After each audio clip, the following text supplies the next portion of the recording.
Well, turn it up, man. Let's just go in and, like, kill all the orcs, right? They're the bad guys, who gives a shit? We just hack and slash and we loot their dead bodies, right? Hack and slash, kill them all, you know, conquer the infidels. Boy, that campaign sounds like a barrel of fun, doesn't it?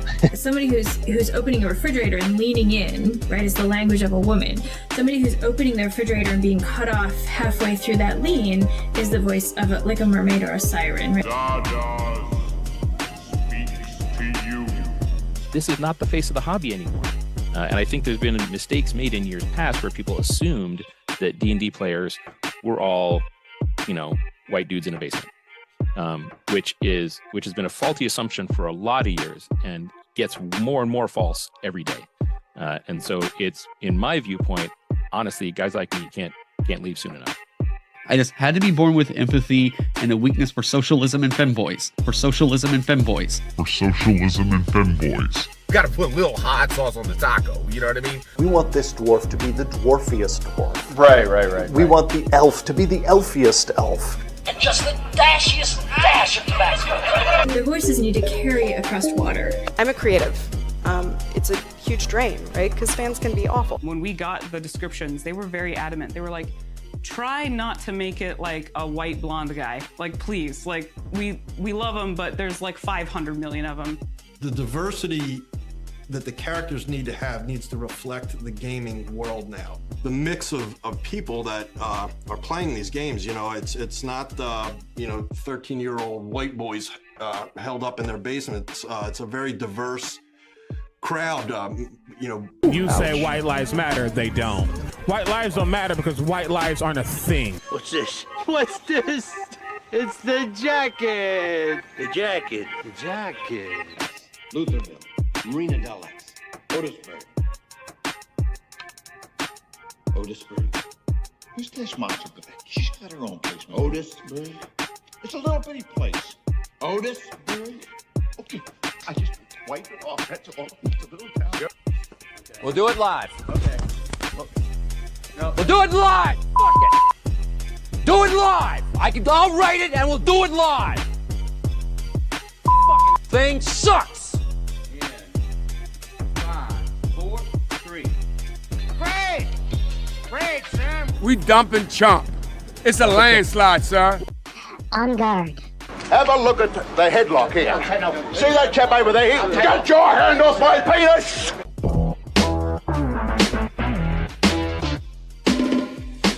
Double zeros, baby!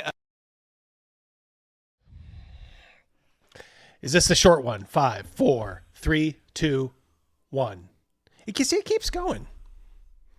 I swear to God, Crazy Mouse, I looked at this, and it was 5 seconds earlier. It's me a fucking axe. Get a sledgehammer to it. We got a happy birth before we get to the before we get to the. Go ahead, throw it up there. One.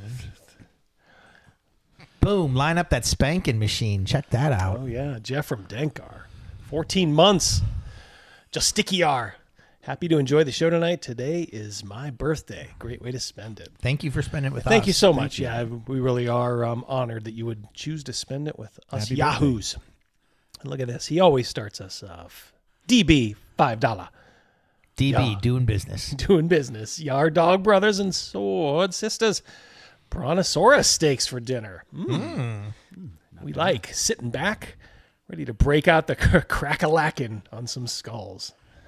You said it, brother. Thank you so much, DB, for starting us off right. All right. I see some familiar faces in the chat. Jiminy Christmas. Familiar names. Jeff Hatch. Hola. Good to see you, buddy. Zolyin is here. Good to see you, buddy. Shark. I'm sorry I didn't get back to you, Shark. I was way too busy today. Between my 9 to 5 and show prep, I was swamped. But I will try to get back to you tomorrow. Tied for initiative. Jeff Hatch is a defender. Thanks. That's awesome. Thank you very much. Absolutely. Double D Rose, baby. You said it, Nick. You said it. Scudifer Mike, Asterion, Chris Miller, of course. Joe's Chris here. Miller, first one in the party. Ooh, first one here. Oh, yeah. First one here. First one here. Wally World. Well, so some days I prep for the show And I'm like, man, I hope I have enough to keep these great people entertained. Today, not a problem. I got so much stuff. This show is like jam-packed, at least I think. Maybe we'll have special guests. Maybe. Who knows? Maybe. Point your toe. Don't point your toe. Who knows? Oh, boy. Well, before we start getting into it. Whoa, what? Do you see what I'm seeing? I do. First, Chris Miller's checking for traps. Checking for traps. Look at that. He didn't find traps. He found the fucking treasure. Yeah. 50. Kevin. Oh, holy Kevin, moly. I am... Wow. Holy Blown away. shit. That's awesome. Thank you so much. I don't know what to say. Thank you very much. That is really kind of you. Let's give him something. Holy shit. Give him anything. But I'm going to go with my instinct on this one. Saddle up, partner. That movie is so funny. Such a funny movie. Very generous. Very, very generous, Kevin. We're just going to see was gifted a membership for like the next 2 minutes in our chat. It's just... Holy smokes. This boy is making it rain. When this guy goes to the script club... Oh, yeah. Ain't nothing wrong with going to the script club. He brings his own ATM. Yep. Damn, makes it rain. Kevin, thank you very, very much. And thank all of you. Like I said, from the smallest to the biggest, we love you. Yep, hit the like and sub, or the commies win. We don't want that. No. We are anti-commie. Gavin roots for the freaking commies at the Olympics Oh, and God, shit. yeah. Of course. All right, I need control here for just a momentito. You got it. Crazy Mouse. I'm going to give you guys a little... I'm not getting Crazy Mouse's... I have cough drops today. No, that just went down the wrong pipe. All right. I paid $25 for some cough drops once at a casino. I did not want to leave the table. Oh, really? Yeah. And the cocktail waitress came by, and I could not stop coughing in the middle of a monster roll. And she's like, does anybody need anything? And I was like, I'll give you... And I handed her a green chip, which is $25. If you just run and go get me some cough drops. I know they have them in that store. She'd be like, I'll be right back. She didn't even take anybody's drink order, ran. Yeah. These things were probably like $2.99 or whatever. All right. Hey. It was worth it. It turned out to be worth it. Yeah, what you gonna do? What you gonna do? All right. We got a super chat. All right, hold on one sec. Yep. I'm gonna All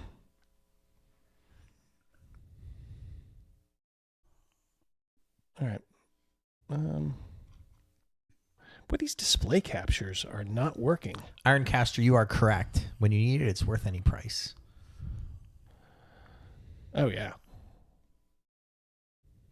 All right. Well, I was going to show you guys something good, but we'll act it out. Yeah, we'll act it out. We'll LARP that shit. Yes. Quick, hand me the wig. Yeah. I'll grab this one. Asteria Moloch, $5. So apparently Neil Blomkamp is making a Starship Troopers movie. I think he's the only person who even has a chance to pull it off. Crazy Mouse will be happy to hear that. Yep. I didn't walk out of it. I just left and went and made plans for our group to go do something else. You did indeed. You did indeed. You got a shout out from Spartan287 for being on Rumble. Attaboy. We love our Rumble boys. All right, hold on one sec here. One sec. Okay. I just can't figure out why the I don't know what's going on here. Give it one last chance, and then oh well. So he put out an APB for Patrick Demo. Yeah. Yeah, where is he? Yeah, I hope everything's going well with him. Yeah. Maybe he's dashing right now. I was going to show you guys a little taste, because I showed these guys of my adventure so far. Apparently, I can't do that. Oh, well. We will do it next week. I just wanted to show you guys, yes, I am doing it. Yes, it is a thing, because I just got the first round of art back from Wonky, the interior art. which has really kind of inspired me. So I am chomping at the bit, as they say, to finish it up. And finish it up I will. And Rogan, his cover looks really good. Thank you. Thank you.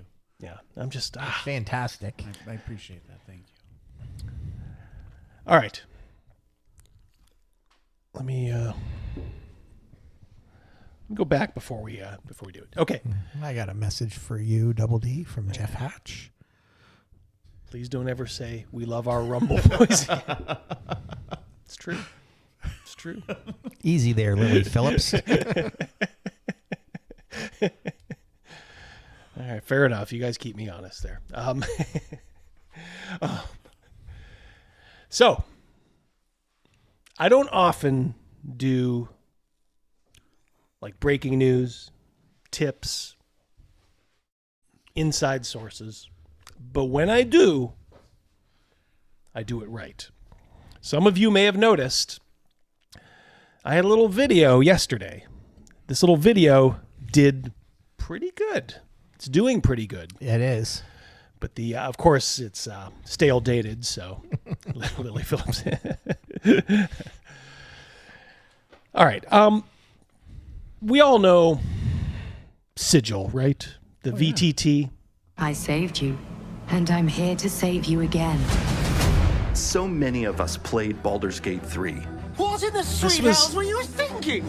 This is the This was opportunity done with the for best people of to intentions. continue their adventures in this new way to play D&D. We have this Inspired 3D by sandbox where you Baldur's can Gate. bring your friends and play D&D with all of these cool 3D environment pieces and miniatures that come with the product. You can. All right, so I'm not a VTT person. We play in person. But I could see what they were going with here.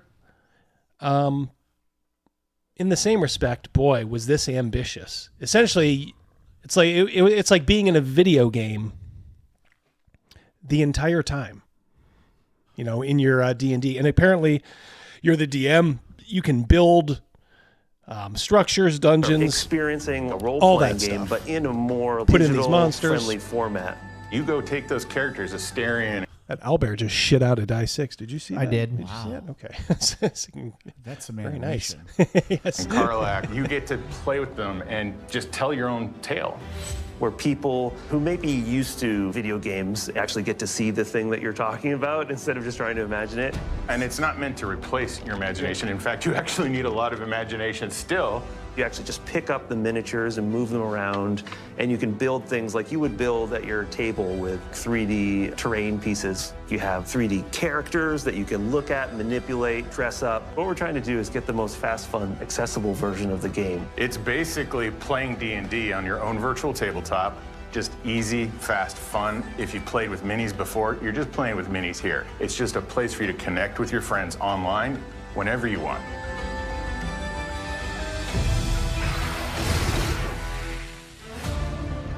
We're creating a lot of really cool assets so you can create these worlds and tell your own story. All right, so you get the idea. Where do I sign up? You're too late. Oh. it's too late. So yesterday, at around lunchtime, I get a message from my source saying, guess what?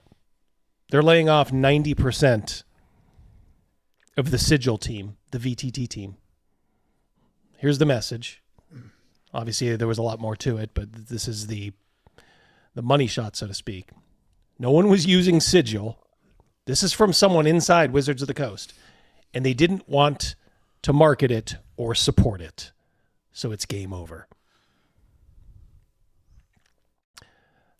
How could you, as a business, how could you put, I mean, you could see the money in those shots, right? I mean, the computer money. Like I said, I have a source. I have a general idea of, you know, the hard work those guys were doing.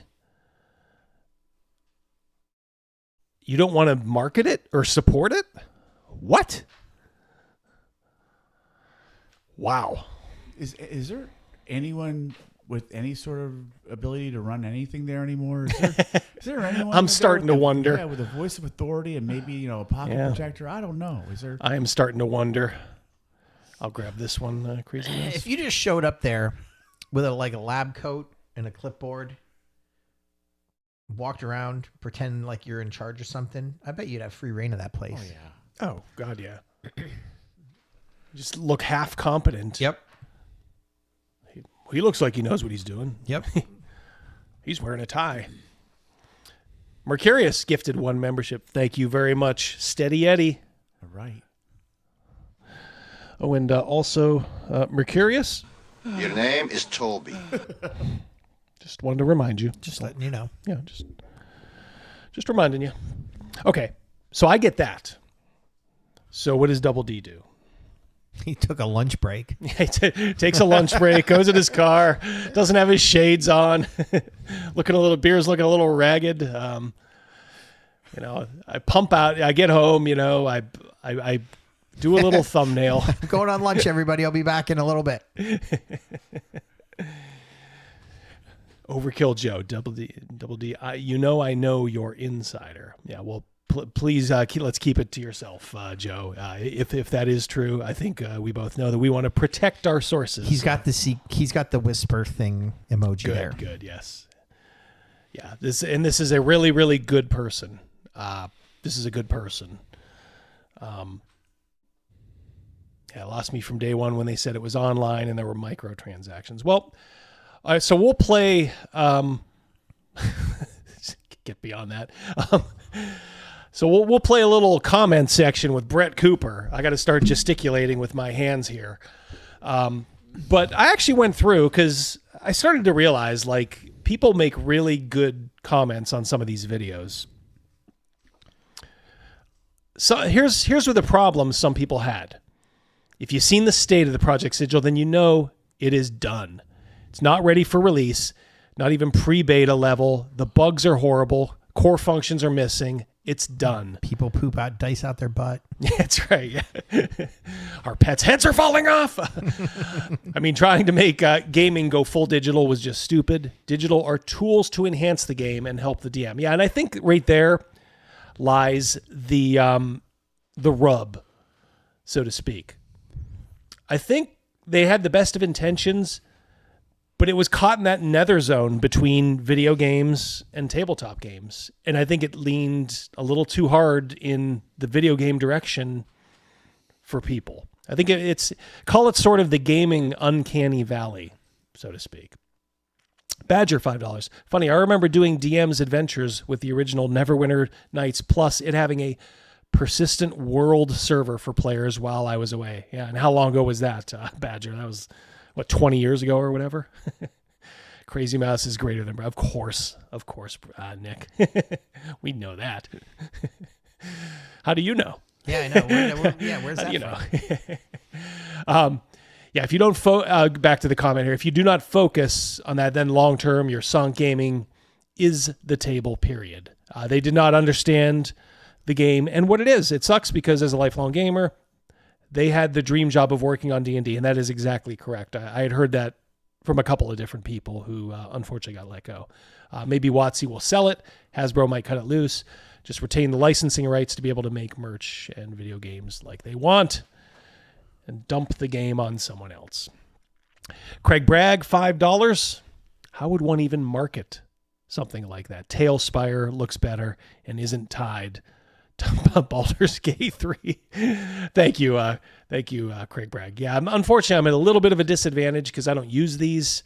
I've used Roll20 in the past to kind of just help at the table with some aids, but just as technology has evolved, I haven't had to do that. Yeah, fire their writers. Firing their writers is an improvement, Chris. But their digital staff, there were some good people there, even though they were not being utilized correctly, in my opinion. DB for $5. Fucking clowns. So much waste. It's good work. Bad intent on their part. Yeah, forcing it on us. But throwing it away is stupid. You could fix WotC in 6 months. Yeah, I think a lot of us could. Just a little bit of common sense. Lord Cobalt here says, as a DM, I have a hero level D&D Beyond account. One of my players has a master level account with all the 2014 books. They share access, and I can create encounters using any of those books. I upgraded to master account and still could not use any of the shared info for creating encounters for Sigil. Sigil required I spend more money than I was willing to spend. I can't feel sorry for the demise of a product like that. I mean, I tried it, but it's really intensive on my hardware. That's another thing I'd heard. You need like a gaming rig to run this thing. And there are cheap competitors, yeah. I mean, that make it irrelevant. So you have to buy stuff just to run it? Well, it's very computer resource intensive. So you would need like a computer like the one down here that you see. Mm-hmm. And that ain't cheap. I mean, you're looking at like maybe a $1,200, plus dollar computer, to make it run smooth as butter, probably. Probably maybe less, depending. But I mean, just based on what I paid for this, I'm just kind of ballparking it. And here's another thing, getting back to what my source said. They didn't market it. I didn't even know it was even released. Yeah, it was released earlier in the month. Well, they released it, but you couldn't even check it out unless a paid subscription DM was hosting, as far as I could tell. Basically, they could have let everyone look at the free stuff, but they didn't. There was also the super complicated layers of sign-in, where some of my fellow gamers still can't get signed in. Still not signed in. They should have given everybody at Gen Con like a freebie, like a free subscription or something. Mm-hmm. Well, they don't. I don't even know if they were demoing it there. Yeah, but like for when it's ready. Yeah. I give them like I see what you're saying, like a week free or something. Yeah. Bait them and then you hook them. Right, if you're at Gen Con, you're already hardcore. One would think, yeah. And then they were already releasing the, I don't know what state, it was in. But yeah, I mean, you could have done that. Or even at some of the recent conventions like PAX and all that. But they don't think like that anymore. They really don't. Chris Miller making it rain. First one here, and here's $5. Bam. Chris Miller, $5. They wanted to get rid of books and make you play online, killing game stores and in-person groups. Yep, which I am 100% against. And they wanted to nickel and dime you to death. Absolutely. That was their plan. I've told you guys before, I've said it in videos, try to find an in-person group. Even if your friends are spread out, I understand. If you want to play with them, that's great. In that case, I understand, but also don't give up on face-to-face gaming. You might make new friends. What? I mean, that's crazy. I know. Well, it's worth it. Shocking. No, Yeah, it's worth it. I would think so. I mean, I understand it's hard. It's probably harder nowadays with just look. There's probably a 50% chance the person you're looking at is going to be a problem of some kind, just right off the bat. Not even lower than 50. It's at least 50.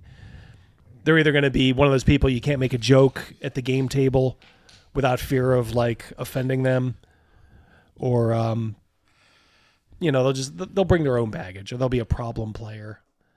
I understand that I went through a pretty heavy vetting process. That's my understanding. Yeah. I mean, it was like we did with Pew Pew, Mr. Zolt. Right. We kind of tried him out. I had a pretty good feeling about you from the start. I kind of wanted you, but I think the way work was going with you, I think at the time, you couldn't jump in when I wanted you to. Right. But I'd always kept you in the back of my mind. Like, yeah, he would be good. Do you recognize this meme here? This is the smug meme. It does look familiar. Got a taste of these guys too.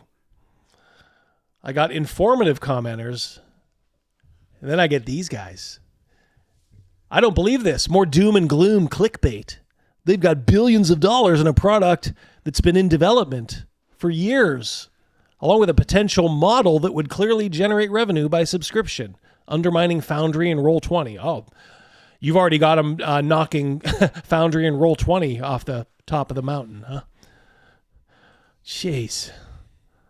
Yep, tabletop gaming is unique and special. They need to stop trying to add computers to everything. Yeah, a little bit of technology is okay. Just sharpen a pencil every once in a while, everybody. Yep. Nothing wrong with that. Embrace the smudgers on your character sheet. Yes. Ooh, I like that. Be a good T-shirt. Yeah. There you go. Market that. Embrace the smudges.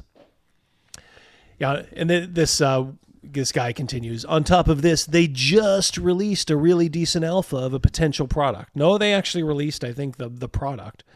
Being lean is what companies do, so getting rid of programmers isn't a sign of doom, but efficiency. I keep having to tell, calling BS on this one. This is not a video game. This is not something you do 95% of the work on and then just put it out there.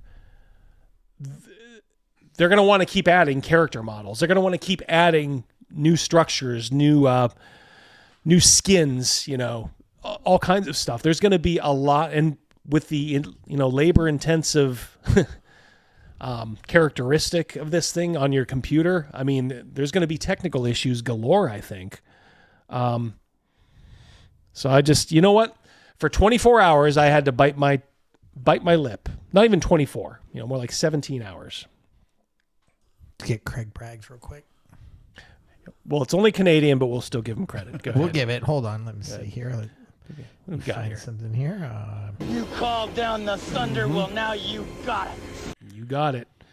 Canadian or no Canadian, we still love him. Good day, right. mate. It's our 51st state.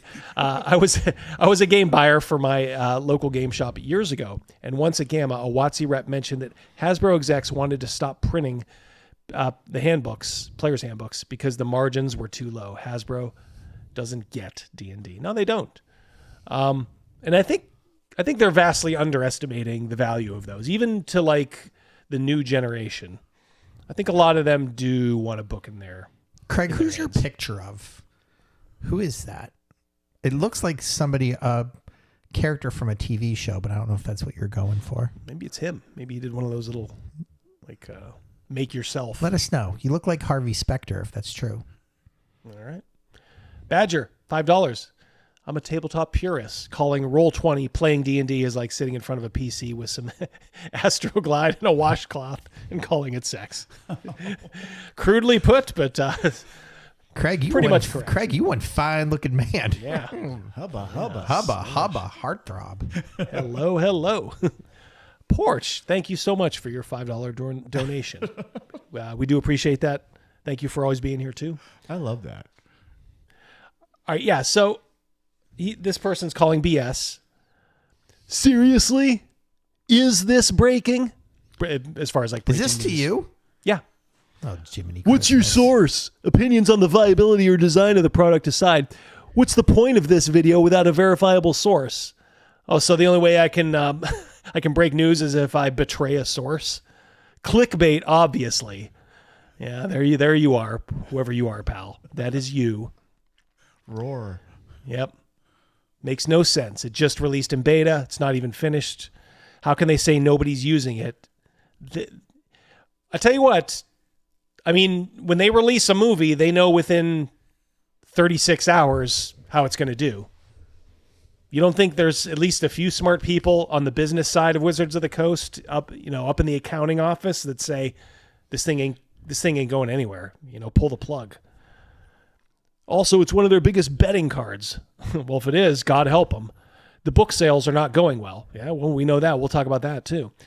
But the digital is their only option. I don't know if it's their only option. They could go with the option of making a game that everybody wants. Your source is probably wrong. And then on Twitter, Bradford C. Walker. I didn't expect to get Doomcock level coping in the hobby, but here we are. Somebody asked, what do you mean?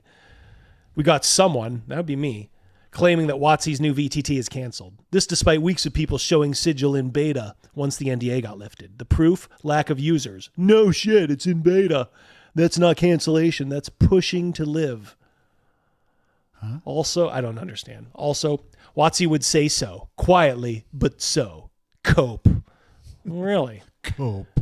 Nothing to see here. I think you may have something there if you look on your board, Crazy Mouse. Is there anything there?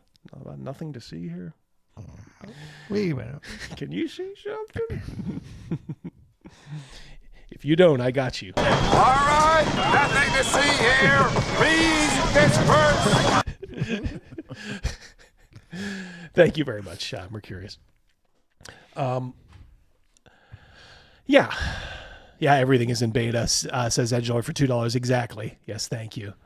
Huh? Mousecock is greater than Doomcock. I like Doomcock. That's why he took a shot at me, and then he also kind of took a surreptitious shot at Doomcock. That's how to get on my bad side. Well, guess what happened this morning? Andy Collins. Today, approximately 30 talented developers, 90% of the team, were laid off from the Sigil virtual tabletop team at WotC, including yours truly.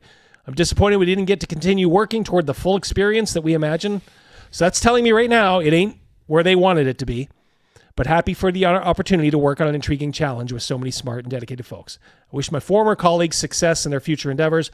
I'll be pulling for the crew left behind, who will do their best to keep improving and iterating the experience we shipped last month. That's essentially saying to the musicians on the Titanic, I hope you guys play some really good music. You guys have a great future ahead of you. Get some life jackets. Yeah. Hope you guys find a life jacket or two. You guys are going to be great. No, I mean, he's telling you right here, I'm disappointed we didn't get to continue working toward the full experience that we imagined. That means it means the plug has been pulled. Okay? It's not in a state where they thought it would be. And guess what?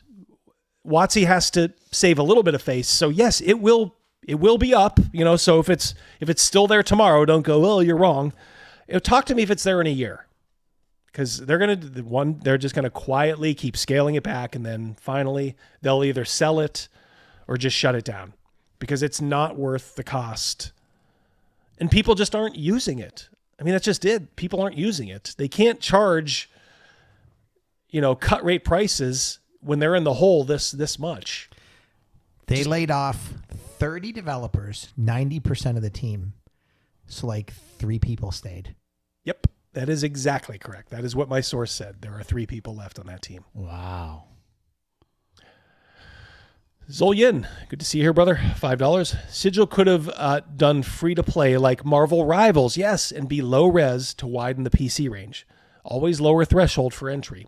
Would have at least tried it. Yes, and I guess what I wanted to ask them is, what made you believe that a bunch of tabletop gamers necessarily had these kind of rigs?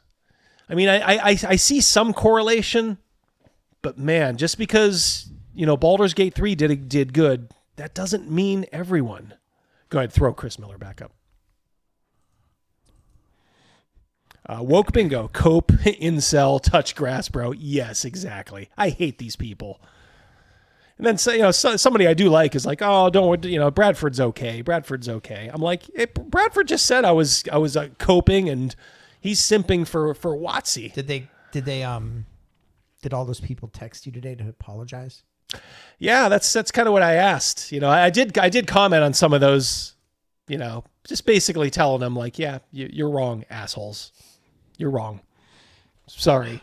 Neener. Ticket seller. They are ticket buyers. Okay. Like I said, I don't run with stuff very often. I'm not doing scissors. Well, yeah, that exception, but chainsaws, yeah. But I mean, look, I would hope I did, look, when the Dragon Age Veilguard, trans lunatic was essentially hired by Skeleton Key Games, an offshoot of WotC. I ran with that because I had a good source saying, yes, this is happening. Guess what? I scooped everyone. I scooped Smash JT. I scooped everyone. I scooped everyone here. Now you watch all the videos. Oh boy, is Sigil VTT in trouble. You make sure to tell him Double D had it first, won't you? $279. That is an odd price. Hey, that's what he had left in his account. I was going to say, that sounds like... that's 100% of what he had left. That sounds like you went to the car. Hold on a second. That deserves something better. I love knowledge. Hey, Double D! Thank you, Tim. TMB. I was going to say Timby. TMB. Do you think the pivot to AI was the goal too late? I don't know. It's possible. I mean, the way AI has progressed, even in the last year, for like the, yes, exactly, chomp the like button. Even for just like the average person, I don't know. I'd hope they would have a little bit more long-term vision. Whoa. $27.99. Holy smokes. I love knowledge. Hey, Double D! Give him one more. Give him one of the new ones. Like, you've got ogres. Or that'll do. $27.99 Canadian. Thank you so much, Thank you. Tim B. Thank you. Wow. $1.49 Australian. Well, you guys are Cock really is pretty good. I like the cock. You guys are cleaning out the change tray in your car. I love it, though. Thank you very much, Mercurius. Love the pie, too. Love the pie. Cherry pie, my favorite. My favorite. I handed out pies if you rolled a critical. Last summer or something like that. Yeah. You're rolling hard to get that pie. Couple more comments from Soleimani. Soleimani's been here I don't think he shows up to live streams, but he's a commenter. He was one of my first commenters ever. Him and Meets Many Uses. Mm-hmm. And Chef. Remember Chef? Yes. Chef Hans. Yep. I haven't seen him in a long time. Where's Panther at? Panther watches later because he's always in the comments online. Yeah. Okay. Yeah. Wizards can't do technology. They fail repeatedly when they take the lead. The more things change, the more they stay the same. Shades of Gleemax. Let's get back to that. Oh, and look at this. Wizards folding on another lackluster software project. I'm shocked. Anybody read the date on that? 15 years ago. Wow. Yes. Yeah, that's actually 20,000. That's like 17 years ago. That's from EN World. Edgelord, $2. Know what these guys bitter dregs. Bitter dregs. Go ahead, get Crawford too. Thank you, Edgelord. The only thing beta about this situation are all the comments doubting your reporting on the matter. Yes, thank you. He's got $10. He deserves something.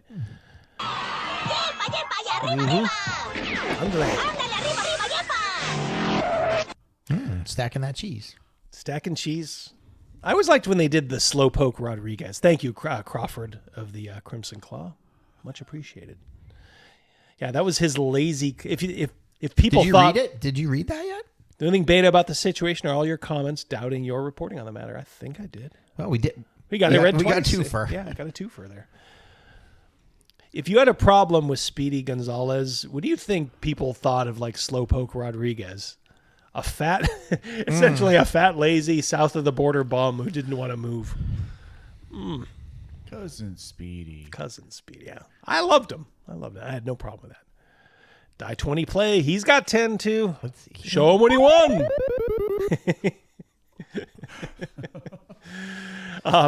Good scoop, Double D.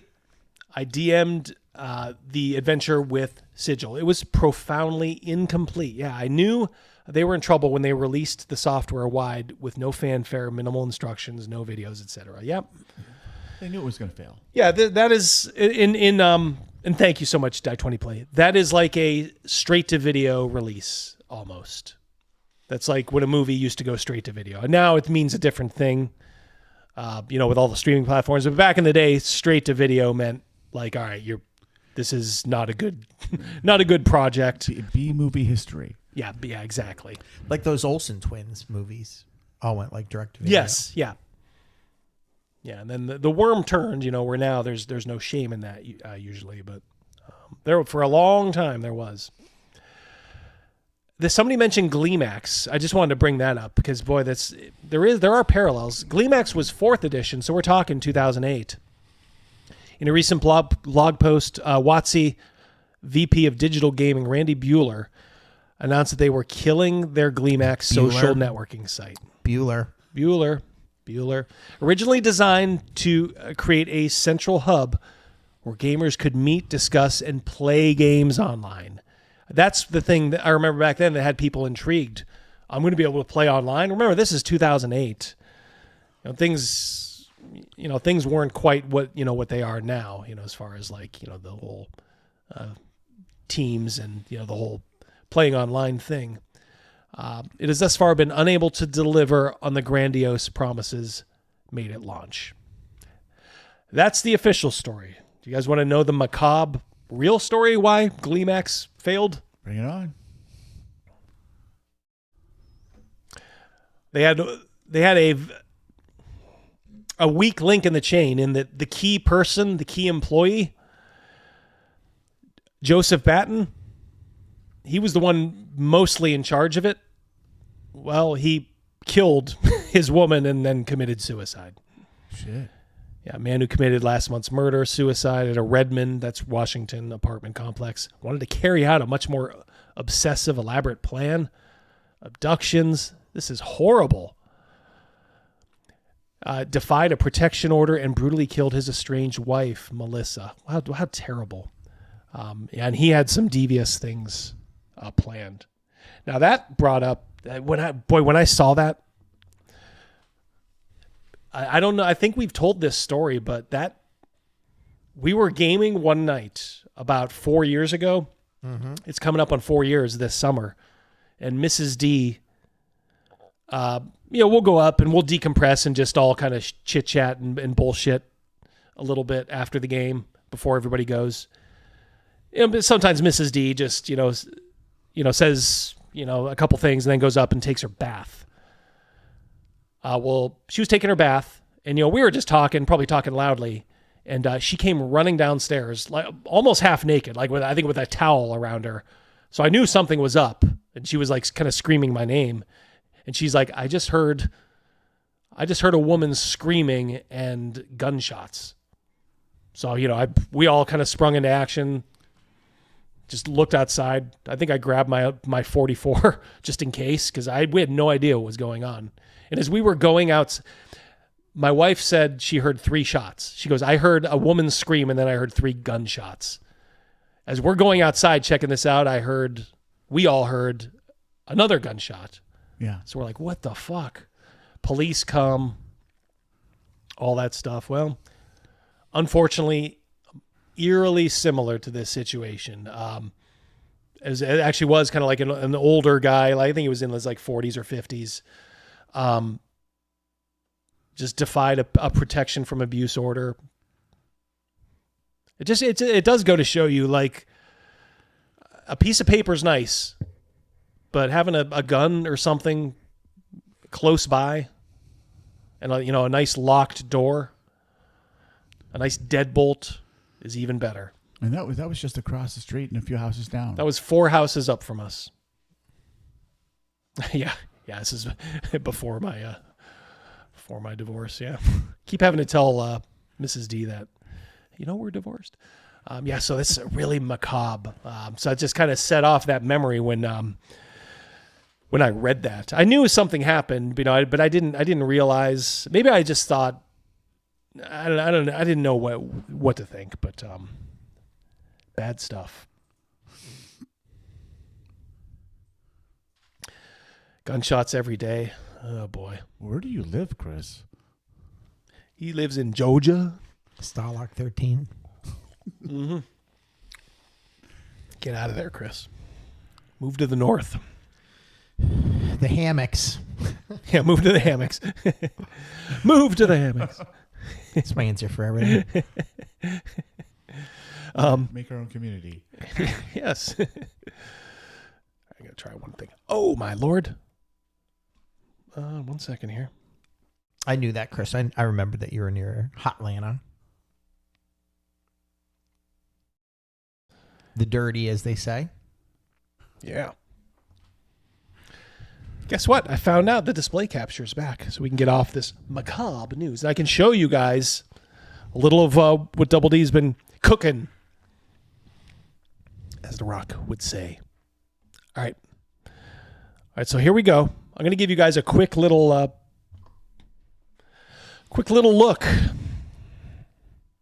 Do you see that? Are you not entertained? That is Rogan's beautiful cover, which is actually being worked. We're going to put a couple of figures in there, right, Rogan? Yeah.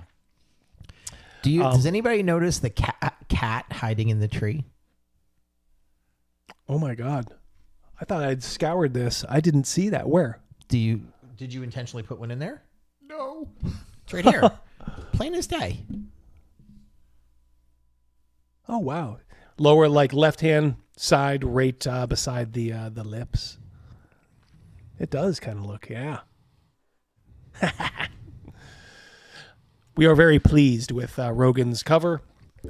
He may do an interior or the back cover, You too. didn't do that on purpose? No, I did not do that on It's a purpose. happy accident. It's happy. Yeah. That's all just leaves. I haven't seen this in a picture in quite a while. I was kind of critical of it and nervous about it, but I'm pretty pleased with that. Of course, a mouse would find the cat. Yeah, of course. Obviously. Not Isle of the Ape, it's Isle of the Cursed. That's a working title. OSR Dragon Slayer Adventure by Double D. I'm just going to go through this quickly. I don't want to, but you guys, this is not going to be how it looks in the end. It may look similar, and this artwork will get used. This is just some of Wonky's art. But I mean, just so you guys can see, this is a legit project. I am doing the layout myself in Affinity. There is some good shit here, guys. There is some good shit here. I like the alligator chasing that guy. Yeah, that was good. That was a good one.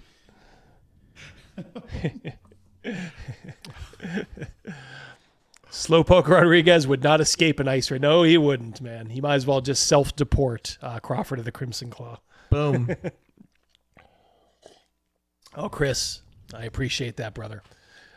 Yeah, we'll, when I'm a little bit closer, now that I've been working in Affinity Publisher, I told these guys I took an online course just like their tech course. It's working. It's working. It's working. Just like with them, it's working. So I now feel comfortable. I'm able to do things in this. I can produce a fairly professional product. I have a couple of great artists under contract, so to speak. I love Wonky's art. Oh, it's beautiful. Yeah. This is now I'm getting kind of pumped up. I showed it to those guys too. I showed it to Wonky and Rogan. I'm like, here's just kind of a little bit like what it could look like. Yeah, John Osborne, I would recommend it. There's no subscription. Upfront fee, just like it used to be. Oh boy, remember that. You used to pay for software and then you got to keep it and use it. Not fucking the money grubbers at Adobe. Pay us $40 a month or whatever it's up to now for their suite of products. I feel bad for daughter D because she's in this. I mean, granted, she has a contract. Someone who's contracting her, to pay for it. But good Lord, if you had to pay for that stuff, what a drain that stuff is. Yeah. So just wanted to show you guys. I've not forgotten it. I am writing. I'm kind of writing, I guess, what I would call. I wrote some stuff and then I went back. $89 a month. God, that's preposterous. You get a mint on your pillow every night? Yes. A blowjob with that too. Lord. Yeah, Eden's Affinity is very good. You can produce. Now look, like I was telling these guys, I know it's not like the Skullthorn edition of the Neo RPG, like Condor's game, but we all kind of fall short of that. Cal, $2. Layout with Condor's help. Yeah, exactly. We were thinking along the same lines there. Bats. Yeah, bats. Yeah, I'll tell you guys. We were talking a little wink wink to everybody here. I'm going to try to put bats as the last word in the adventure somehow. We'll see. It'll be a little shout out to that could be like the segue to the new one. Like as the character turns around, what comes flying at him? Bats. Shoehorn that in there, absolutely. 10 years ago, $6K, and it didn't have a monthly option. Yikes. Well, Chris, you're a professional. Did what you see, was that okay? I know you probably wouldn't completely tear it up, but I was just kind of comparing it to some of the other stuff I saw, like the Shucked Oyster, those guys self-published that, and I thought that was really good quality. So that's kind of all I was hoping for. There you go. Thank you very much, Chris. I appreciate it. Yeah. So it's only going to get better. I'm learning how to do tables now. WS to stat flies. Oh yeah, absolutely. God. They come in groups of 40 or 400. 40 or 4,000. All right. Next on the Eden list. says it has a nice classic feel to the layout. That's all I wanted. A nice, simple, classic feel. Wonky seemed to like it. I know Rogan did. I did. I got a sneak preview. Yep. I liked it. Yeah, Crazy Mouse. I sent it to him after the fact too. Yep, you liked it. So we went through the whole quality control already. Yeah. Hell. Now, do we need to high DEI or whatever, hire those guys, or? Yeah, we need to get a sensitivity consultant. Yes, that's it. Sensitivity consultant. Yes. We'll call up Tanya DePass. What do you think, We can go get that panel from last week. Yeah. Snake oil, Sean. Look at this guy. 5 memberships. Thank you, buddy. Mucho gracias. Thank Amigo. you. Thank you so much. We do appreciate it, guys. You guys got Kevin's, mega donation earlier. The Mercurius, Snake oil, Sean, all the super chats. Thank you, guys. We love it. Yeah, I forgot. BLG went hard and used latex, I think. Yeah. I know they were playing around with Affinity. And Affinity is just fine with me. All right. Was it last week? That was Rah Rah, Pew Pew, Fifi, Turtle, and Mongo.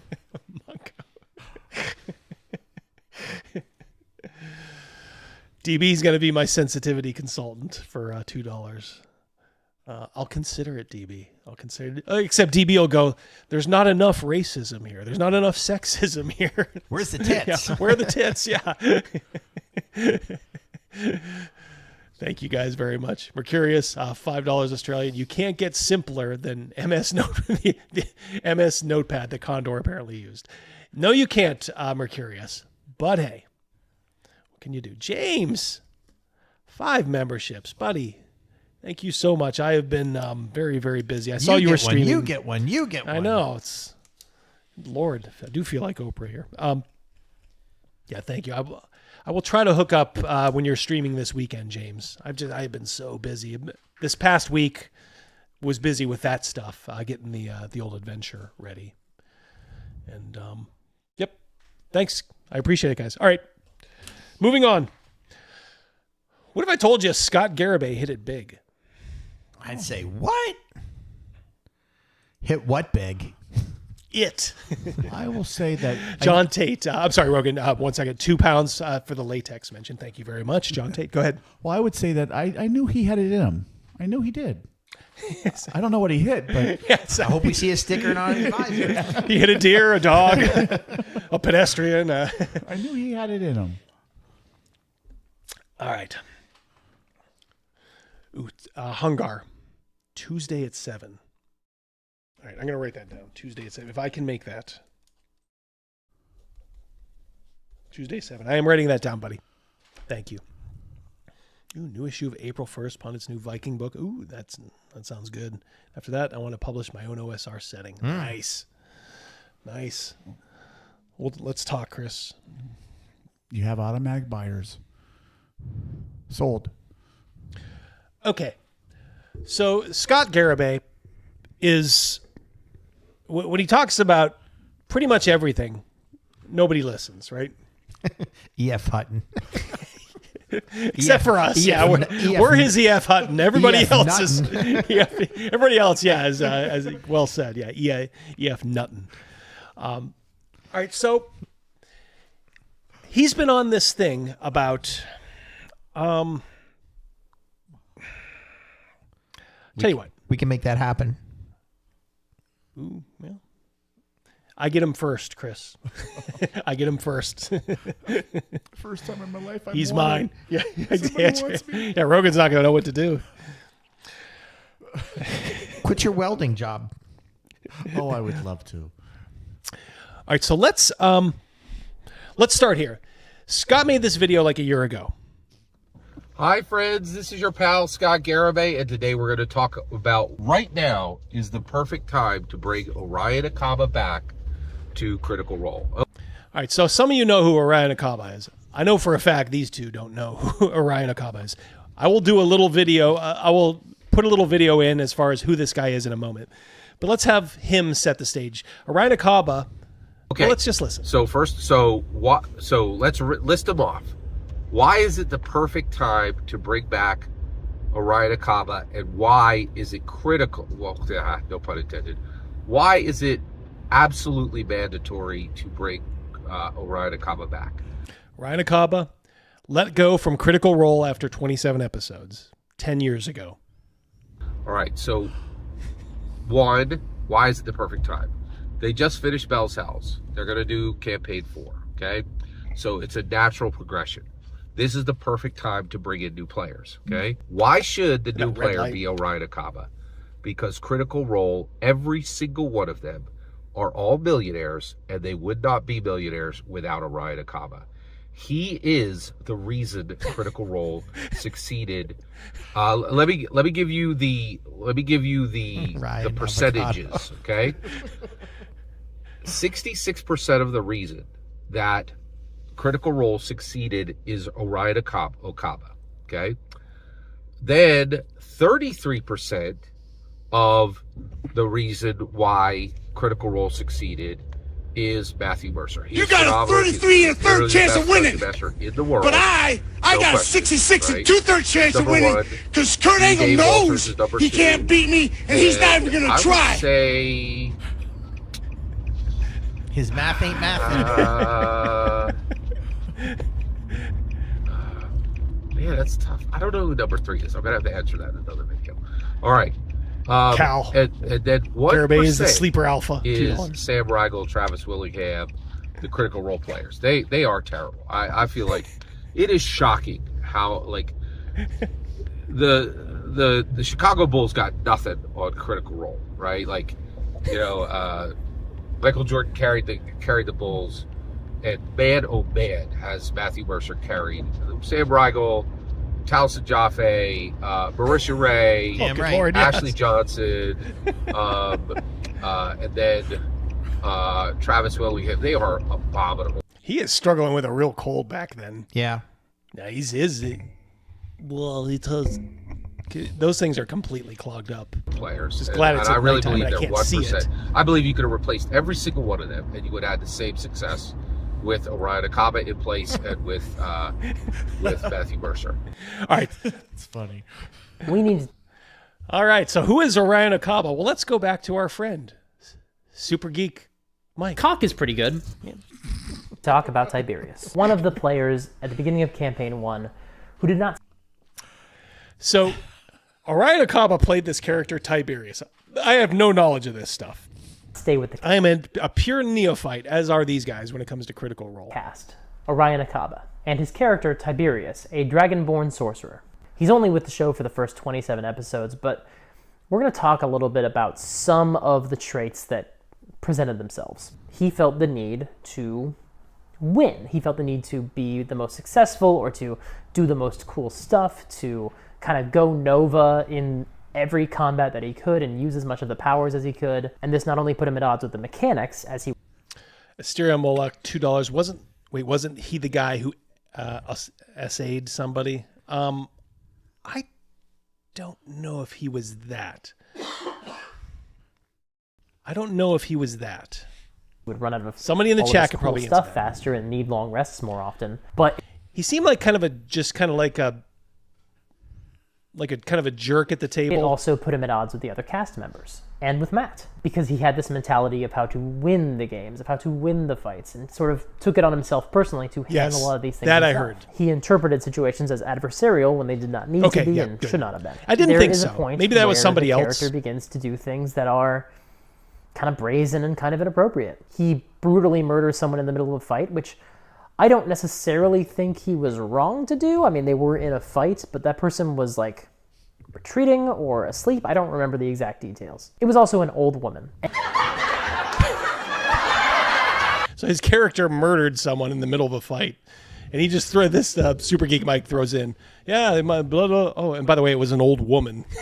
And when Matt is trying to represent other people in the world being like upset by this, because he's trying to portray the fact that this is a living, breathing world, and their consequences have actions, Tiberius is very resistant to that, very defensive, and feels a little bit attacked by this. And there were some jokes that were not taken well. Now, additionally, this is in the era where crosstalk was a lot more common, and eating at the table was a lot more common, but even once that had sort of been phased out, he was still doing it the most, and the most often, and the most noticeably.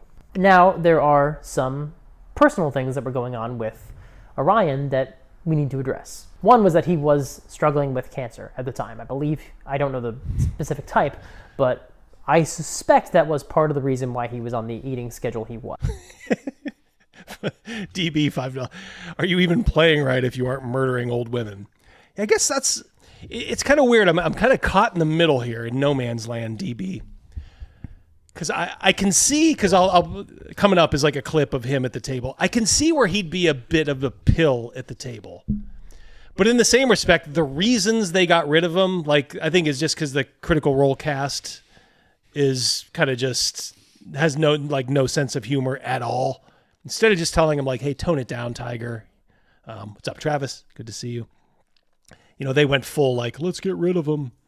Should he have figured out a workaround? Should they have changed the time? I don't know. That is a larger conversation. That is a factor, potentially. Additionally, about, I would say, maybe a year after he left the show, maybe a little less, he put out a video where he talked a little bit about his behavior, both on screen and off. Now, he has no longer made that video available, so I won't get into all of it. It's ultimately his decision if that information is out there, but I will say that he was struggling with illnesses and with addiction. Regardless of what was going on in his own life, regardless of who he was and how he presented himself, that is unfortunate, and that's a bummer, and it sucks.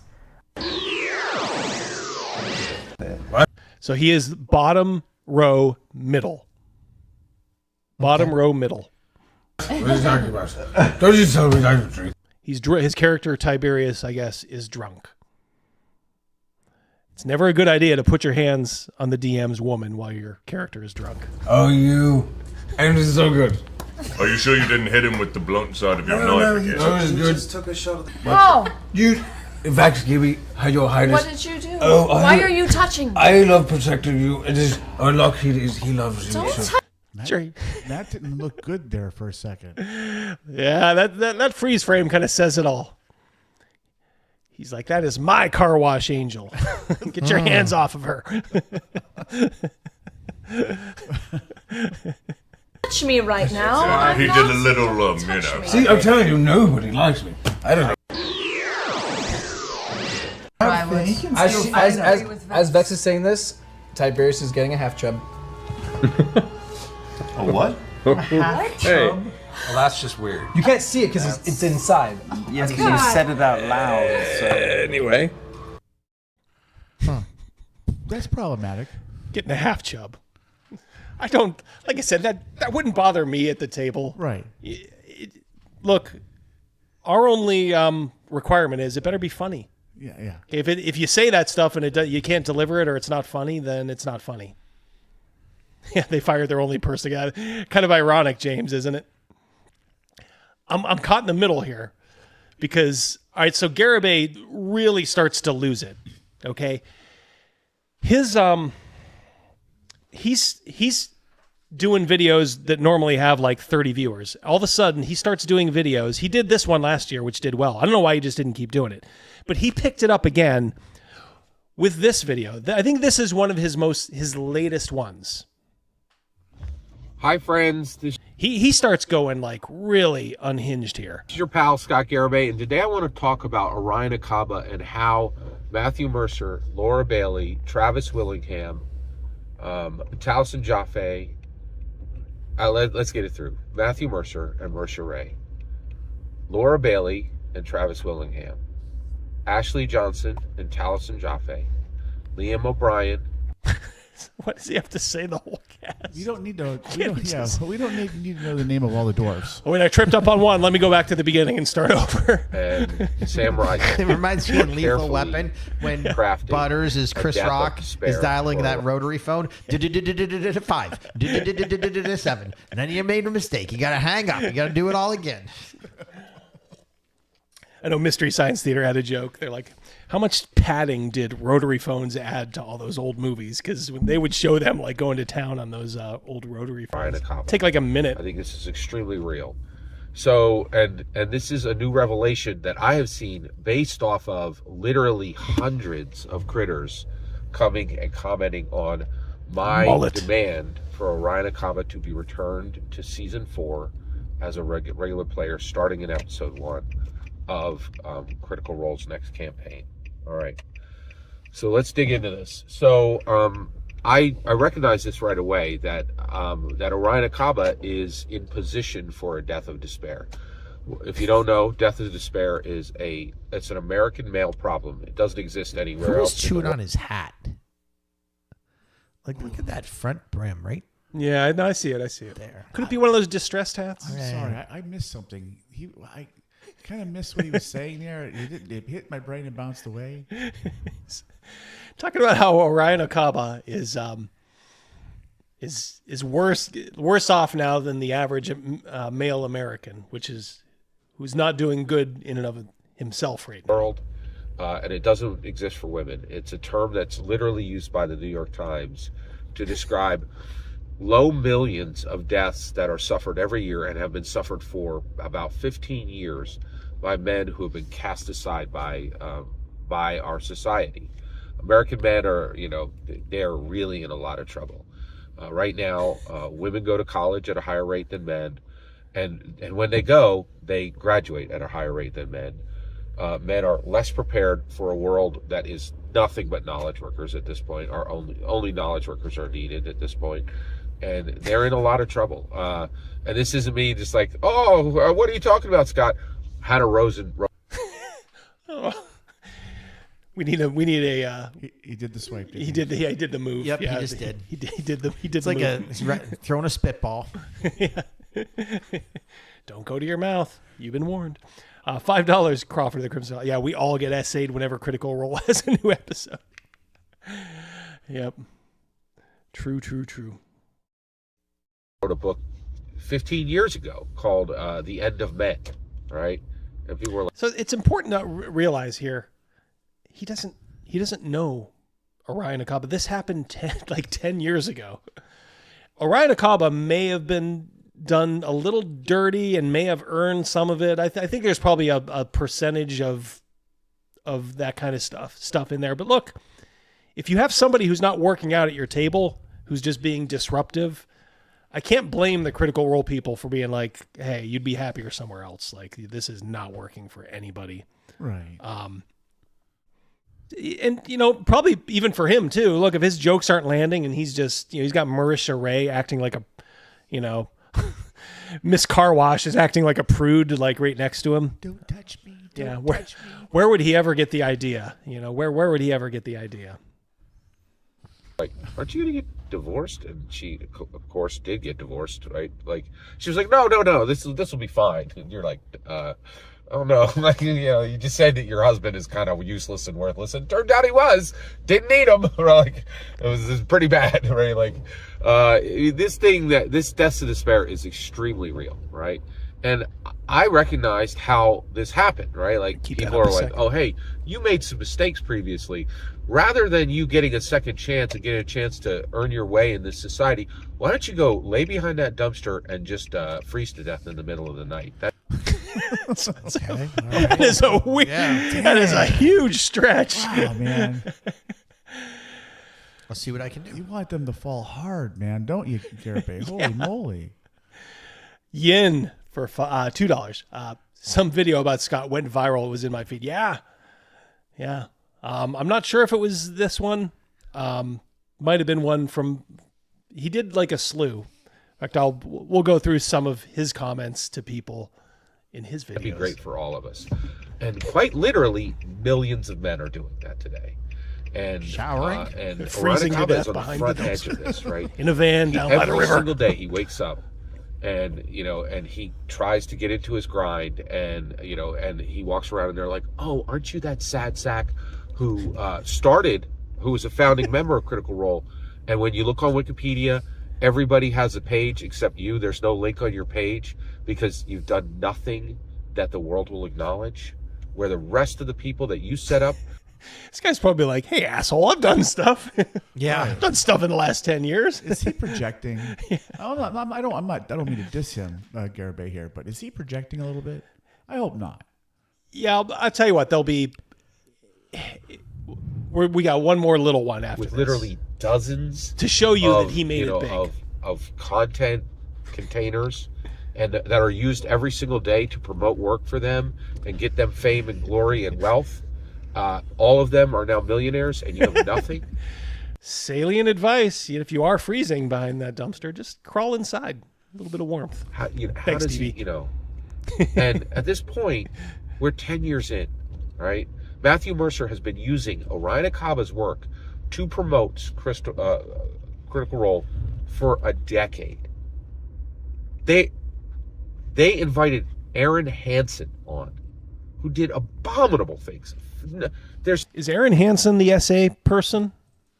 I'm not alleging. I'm just asking. I have no idea. Asterion, $5. I think someone mentioned it earlier. Yeah, when Garibay talks, I think my brain shuts off because no matter what he's on about, I always find myself asking, what the F is he talking about? Yeah. He's in his own world. No debate that what Aaron Hansen did was 1,000 times worse than anything Orion is accused of. And they were like, oh, come right on the show. We love you. Only Orion. Orion needs to find that dumpster. He needs to just go back there and die. My goodness gracious. Edgelord, $2. Did this avocado guy make an album? Shark Sandwich. So that we can all just stop talking. Thank you. And they want this. They want. Go look on Wikipedia and look at the list of players. He's listed as a founding member, but is the only one without a link, without his own page, because the world is saying. So naturally, like, he should die behind a dumpster. Absolutely. Naturally. I couldn't think of anything else. Find your dumpster. Die in the middle of the night, frozen. Nobody cares about you. Nobody cares about you. Now, why am I talking about this? We don't know. Scott, I don't know. I think what you're saying is Bring it silly. home, Scott. Go look in the comments. You will find multiple commenters saying Orion dug his own grave. Orion dug his own hole. Orion made his own bed. And you'll find all of them. You will find people saying Orion dug his own grave. And my point is that is not figurative. They want that literally. But isn't that what Jordan Peterson said? Make your bed. Yeah. Yeah, exactly. But all right, so here's a couple of. I went through a couple of comments on his videos about this. Yes, you can do better. As the crazies say, do better. This is him responding to someone. You're objectively wrong. I am not fixated on this. Are you sure, Scott? My Orion series isn't even the majority of my current content. Honestly, Scott, it should be. Every day, I have many videos I've made on other topics. They all get 15 views. Just because you didn't watch them doesn't mean they're not there. You are confused because no one has ever seen a channel like mine, and people simply don't know how to process it or respond to it. There's a reason I highlighted that, because truer words have never been spoken. Absolutely. Thraxis, $5. Late to the party, but wanted to say grats on scooping the TTRPG news. Thank you so much, Thraxis. Yeah, we did cover that early on, so if you want to watch it in the replay afterward, we did just kind of go through, reset that a little bit. Here's someone. Guy was a toxic player and a junkie. No one to blame but himself. So how does Scott answer? You are a repugnant human being, and your use of that term identifies you as a hate monger and an abominable human being without an ounce of mercy. I wish you the deepest woe. That's Whoa. heavy. Whoa. Whoa, indeed. Just call someone a junkie. I'm like, holy cow, I'm a abominable now? Yeah. What's up, Wonky? Hey, Good to see you, buddy. Yep. Catch up later. We actually showed everybody a quick walkthrough of what I showed you guys as far as the adventure. Love the artwork. We are all pumped about it, buddy. Very pumped. We are all pumped. I like the alligator. Yep. He loves the guy running up the tree. The Elsu running up the tree. What's up, Larenjako? Here's Scott calling a commenter, telling a commenter that he sucks. It is a long one up here. I'm not going to read the original, but Scott's answer: yes, this is a social justice issue. It's a guy who got shit canned because he was kind of being a jerk, and he didn't click. Scott's going crazy. I'm more than happy to stand up for someone that the world is ready to dismiss. The world stood up against Rosa Parks at the time, but a few brave souls said, this is not right. He's comparing himself to the people, to like the... In the real world, I would assume, like in your office, Double D, when you're working, if you're working with a group of people and some person just doesn't jive, someone's just pushing against, and if nothing is said about it initially, then it just grows. It grows, and then when you get to the point that something is said about it, often it's too late, and that person has to go. I mean, that's how it is in my area where I work. If you're not gelling with the rest of us, not pulling your weight or just being destructive, this guy's got to move to a different area. Yeah, and it's their right. Look, it's their show. Even though I probably wouldn't fit in there either. But it's their show. I mean, they can and did do what they had to do to, make things work. And how could you ignore the fact that it's worked out great for him? Yin for $5. Garibay just released a video 3 minutes ago. Oh, good Lord. Meanwhile, I agonize over a single video because perfectionism. I need a fraction of his shamelessness. I hear you, man. I hear you. Thank you, Yin. Clear out of here!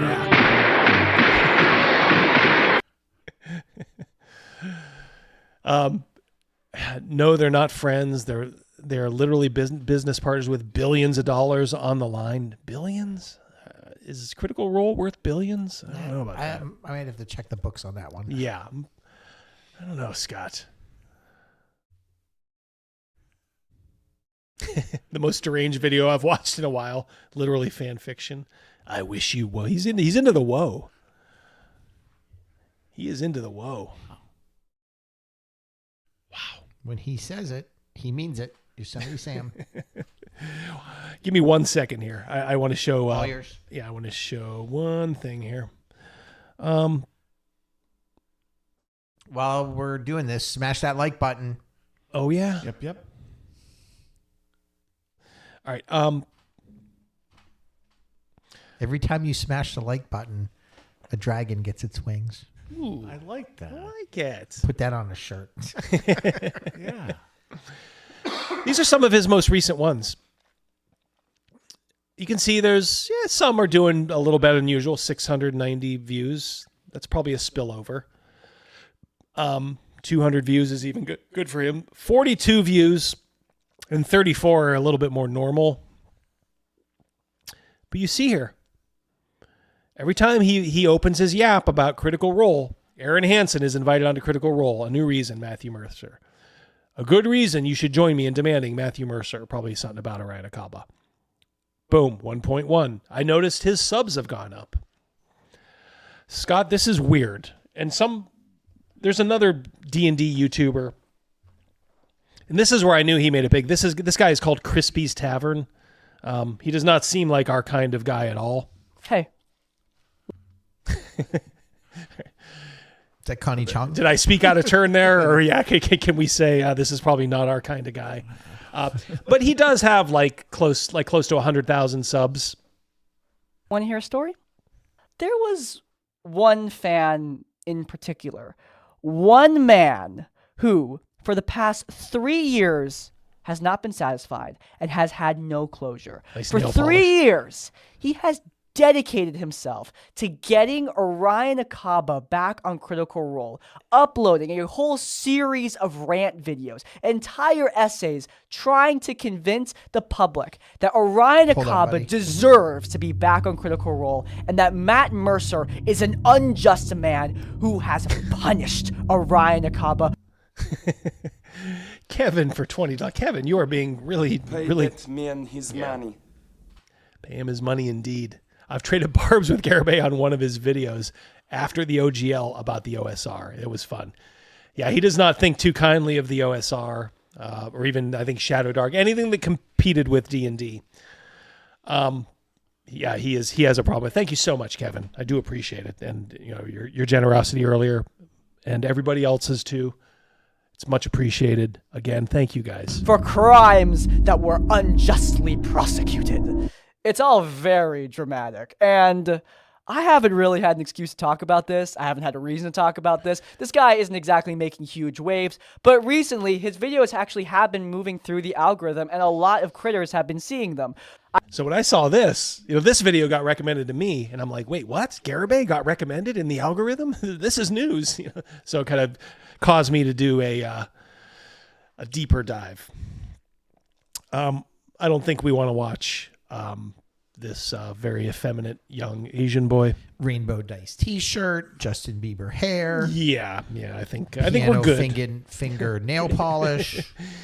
It's enough to know that Garibay caught this guy's attention, and he's a couple levels up on the food chain, in a YouTube sense. Well, maybe this guy was waiting for his DoorDash and yes, found out that it was Scott Garibay that was delivering it. It's like, hey. All right, so he does, I will give that guy credit. He does point out a problem. Good to see you, Kurt. Bats. Bats. Hats for bats. He did bring up a good point, that Asian boy, about parasocial relationships. Lady boy Jackie Chan. Lady boy Jackie Chan. Stop it. All right, I'll go into it in a minute. Man of War 665, the neighbor of the beast. Good to see you here, my friend. Thank you. Yes. Don't always super chat, but when I do, it's in salute to the harbinger of the crumbling of Sigil's gates. Stay traditional, my friends. Thank you very, very much. All right. Appreciate it, my friend. Short round, yes.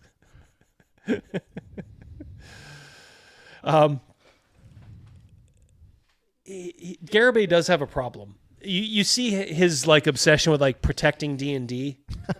Here's the whole reason, Double D. He wants to be your sensitivity consultant. I'm considering it. If I you're supposed to drag me the other direction. It's like you're my insensitivity reader. More tits. Yeah, you're my insensitivity reader. But this is where I think Scott really does have kind of some issues that need addressed. When he dives in on something, he's kind of like this Rupert Pupkin character, and he just goes all in. And I could see him driving to Orion Akaba's house. Yes, just out honking the horn out front, and this guy's probably like, "Who the fuck is this guy?" Got a protection from PFA. Yeah. It's weird. I mean, I guess I'm not even close to being a celebrity, but even the modicum of recognition I have, it is a little weird, especially when I got recognized at a local McDonald's by some guy who saw me, didn't know me from real life, saw me on the channel, and I was like, whoa. There's people out here who know who I am. If I had somebody like Scott talking about me like this, I would be a little disturbed. I would be I'd be a little disturbed. So Scott, for your channel's health, you should just talk about Critical Role, but do it in a healthier manner. You should be the anti-Critical Role guy. You should be the one that everybody goes to like, oh, let's see what Garibay has to say about this episode. All you have to do is trash them. But, you know, you don't have to do this weird thing with Orion Akaba and all this other stuff. Oof.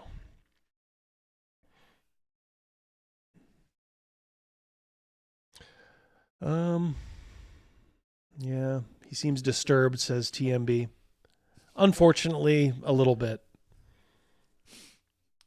I appreciate his loyalty, but what, you know, loyalty versus zealousy?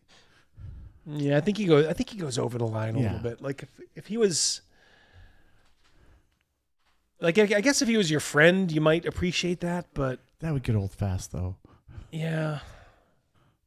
Yeah, I mean, I don't know, man. Like I said, he goes over the line. Yeah. He goes over the line. Did Garibay have cancer in the past, like Orion? Not sure, Travis. We could ask Webhead Mike. I don't know if he still watches or not, but he actually knew Scott in person, played with him. Dark Knight. All right, throw that up there. Then we'll go on to our lunacy video for the week. Dark Knight of Hibernia. €5. Shock horror. Garibay, professional liars, betrayed their friend to save their own skin. Yeah. This is what narcissists and psychopaths do. Chill out, dude. Chill the F out. Yep. I have no love for pretty much any of those Critical Role people, but why you bugging? They don't deserve Scott Garibay. Leave Scott to the lower rungs of society like us. We know how to handle him. He's one of us.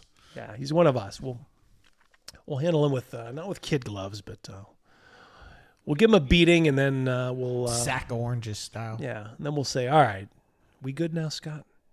Let's go have a beer." I'm so fancy. Oh boy. You ready for today's lunacy video? We start out with something near and dear to your heart, Crazy Mouse, being a gig app worker. What do you got? What do you got? Some rapper in Detroit getting denied a ride again?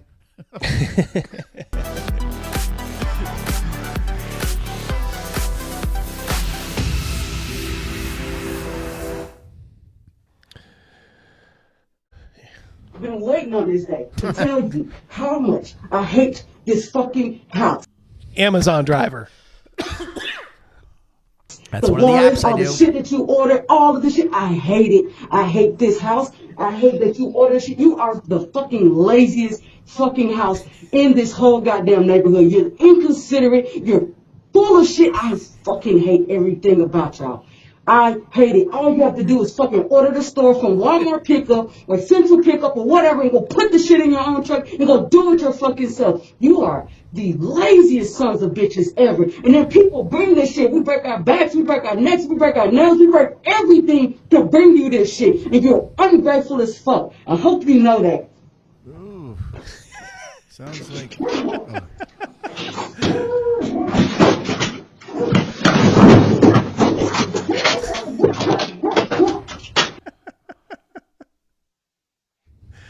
Yeah, just walk away.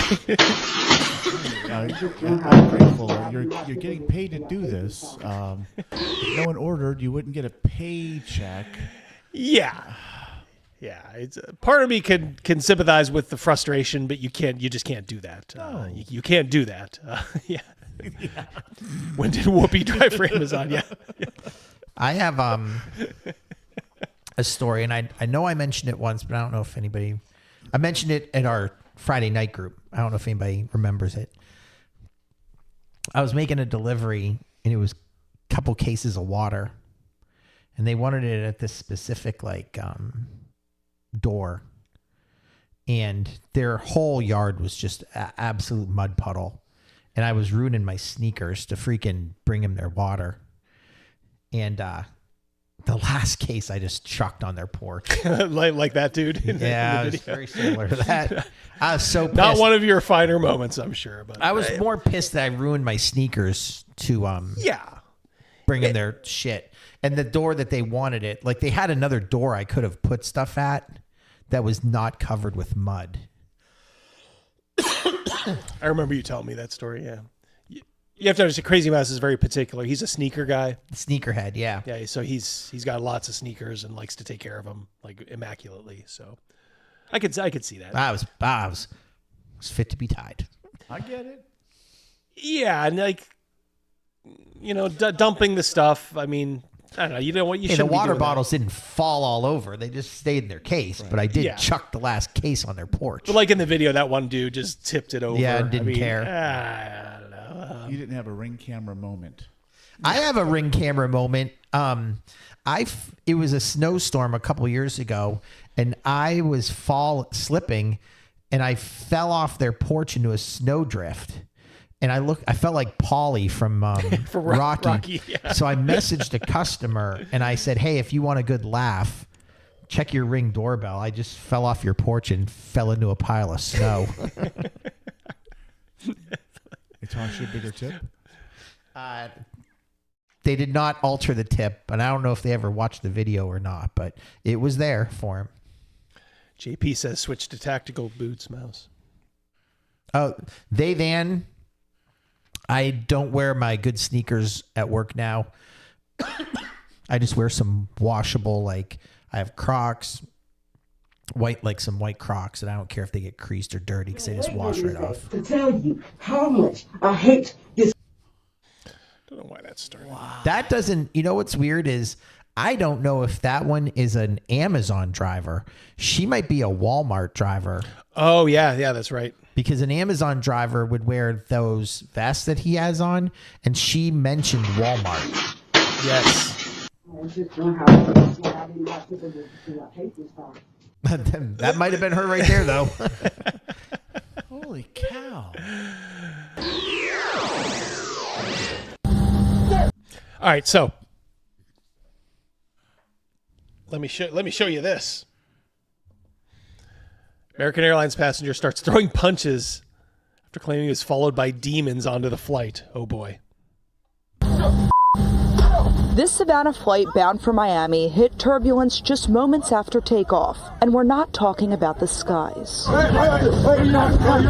Myself and my friend were talking, we're like, we could have to take this guy down. Started violently shaking and screaming moments after takeoff. He was talking about devils and possession, and it was like, you have to kind of see it to believe it. Destroyed this other man's seat. Like, he kicked it and punched it and just buckled the seat completely over. He just charged the front doors of the plane, like swinging wildly. That's when Rosenberg, his friend, and another man took Augustin down. Rosenberg says Augustin swallowed rosary beads while on the ground and was gripping onto his sister during the takedown. She had a bun in her hair, and he grabbed hold of her bun in her hair, and he grabbed hold of her pants and wouldn't let her go. So they tased him once, twice, 3 times. He still didn't let go. At that point, they had to cut the woman's hair to make him let go. Rosenberg says Augustin was arrested while his sister sang what sounded like hymns. They were possessed. That was a very, very, very disturbing scene. That is like PCP written all over it. You know, like tased 3 times. Like you hear the stuff like a dude on PCP can put his punch through like a windshield of a car and not feel it at the moment, but then later he'll be like. Yeah, and you hear the same stuff like bath salts or even some like if they're really hopped up on meth, sometimes the same thing too. Yeah, Dark Knight of Hibernia, €5. To be fair, Double D, usually reactions like that don't spring up out of the ether. This kind of behavior was simmering for a very, very long time. Yeah, I'm assuming we're talking about the sister. Crazy Mouse expressing that black Air Force energy. Here was the reference to last week. Mongo delivering beans. Yep. All right, scoot down. There we go. I think we're up. Yeah, and Colin Rugg has it here. It swallowed rosary beads during the incident to use as a weapon of strength in spiritual warfare. Claimed he was going to Haiti to flee religious attacks of a spiritual nature. It was going from Savannah to Miami, but then it was forced to turn around. Man's sister says the outburst was justified because he hurt anyone because he hurts evil. Okay. The sister said the evil spirits had followed them onto the plane. These rosary bleeds? Shove these rosary bleeds right up your nose.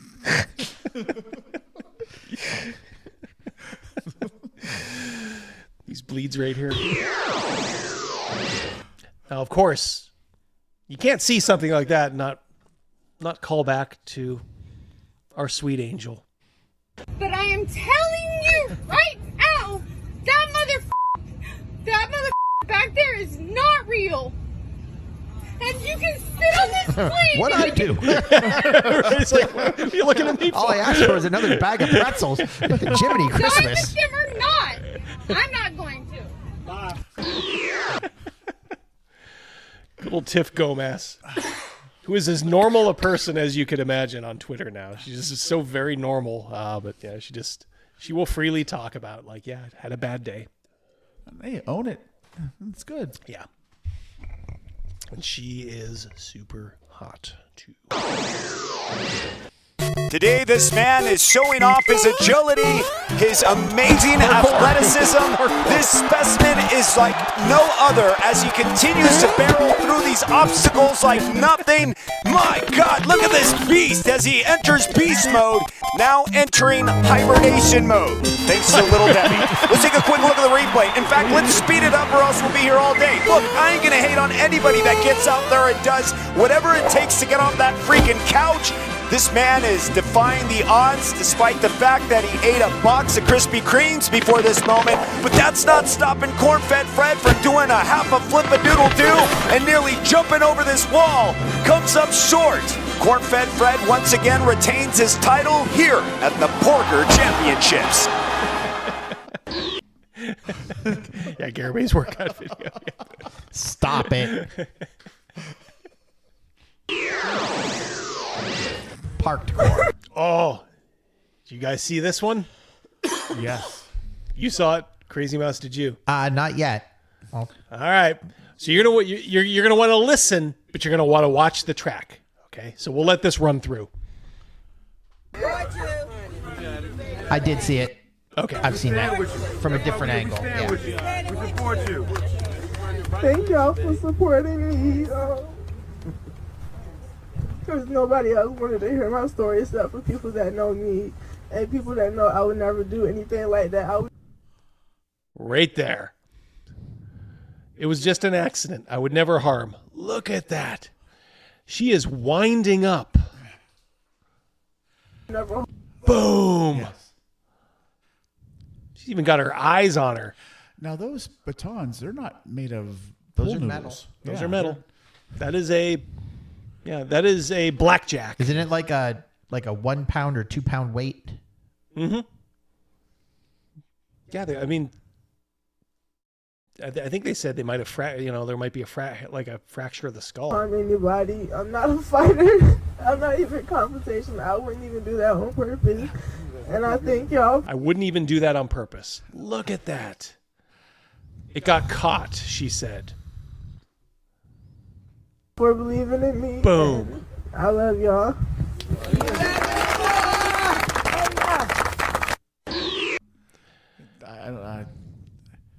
NAACP came out and supported her, even though the girl that was hit was black. Right. NAACP never met a bit of violence that they didn't like.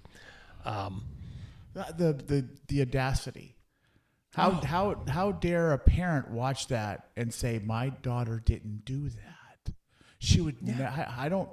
That is the lowest. There's no morals in there. At the end of the video, is she going over to check on the girl to see if she's okay?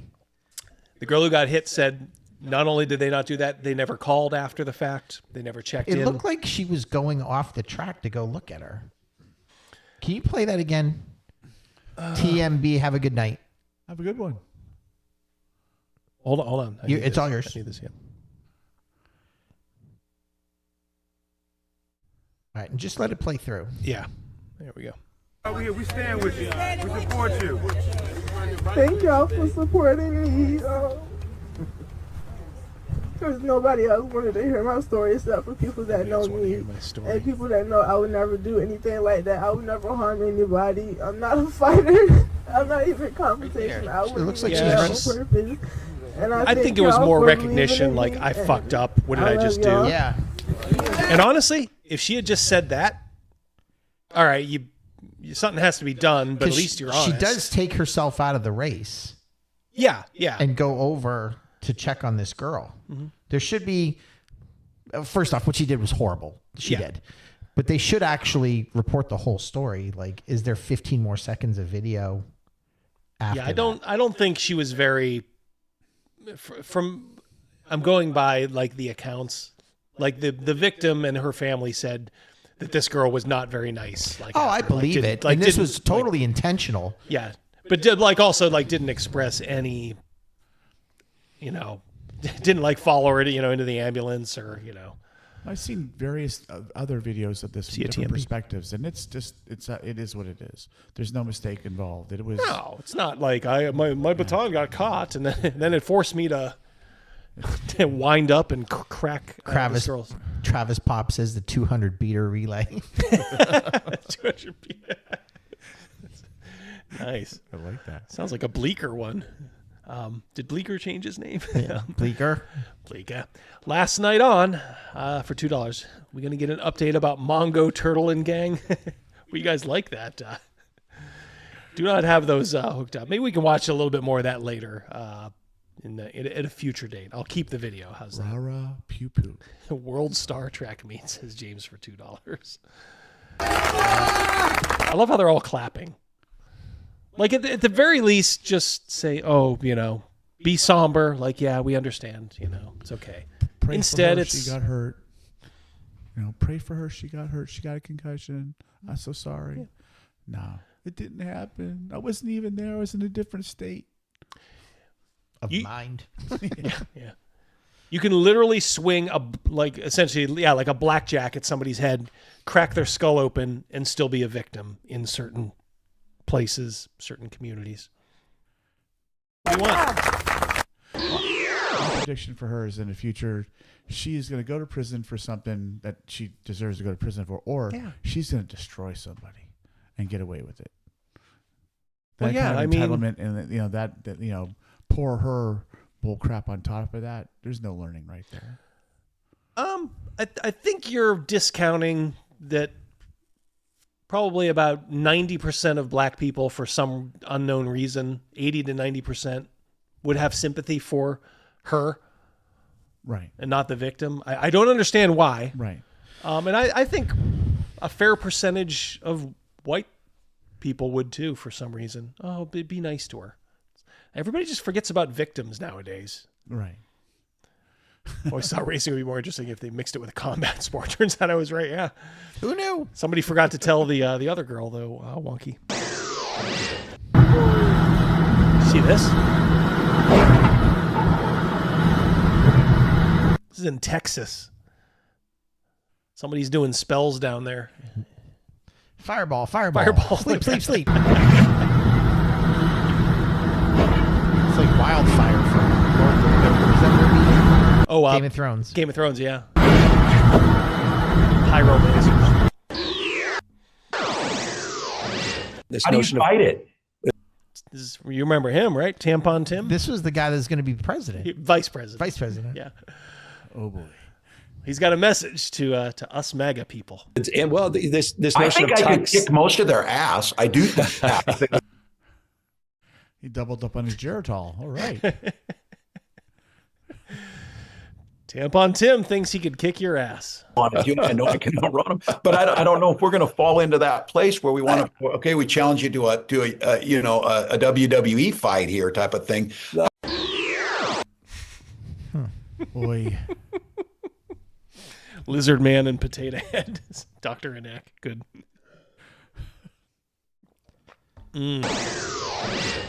I have a fact for MAGA. It's not fun, but it's a fact. If this was 1930s Germany, you would have voted for the mustache man. I say that more confidently than I've ever said anything in my entire life other than I love you to my child. And I'm happy to go into why, but y'all don't give a fuck. So for those of you who actually do, I'm happy, just reach out to me. The women supporting Trump, still to this day, y'all would be the ones who ratted on Anne Frank and her family and or too cowardly to do anything except loot your neighbors' houses after they were sent off to concentration camps.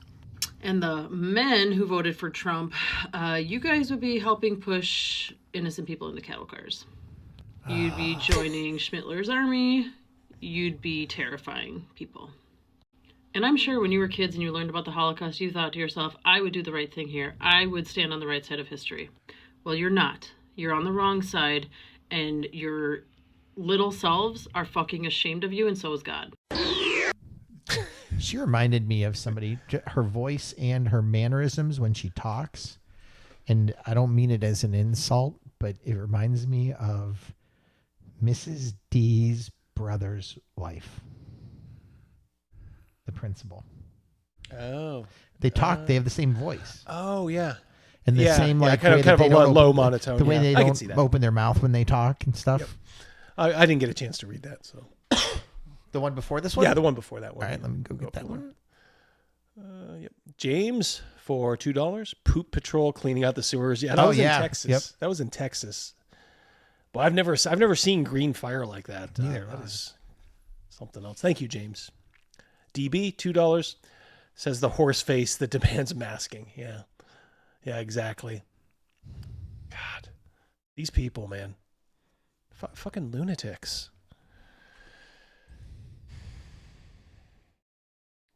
Lunatics.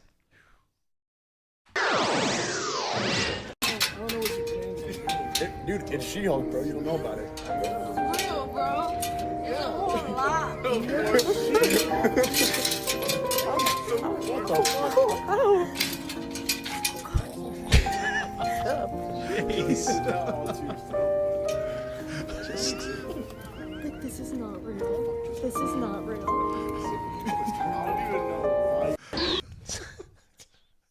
This is not real. This is not real. The girl. This is not real. This is not. It's like you going around the Gen Con vendor hall. I am them, they are me. I am them, they are me. James for $5. I do look fabulous in black, Hugo Boss. Yeah, look. If we're talking about mowing down commies into a big hole in the ground, just saying, I got a day or two out of the week open. Dark Knight of Hibernia, €2. She defines confession by projection. Cringe. Yes, exactly. Thank you, guys. Oh yeah. Here's the newest trend.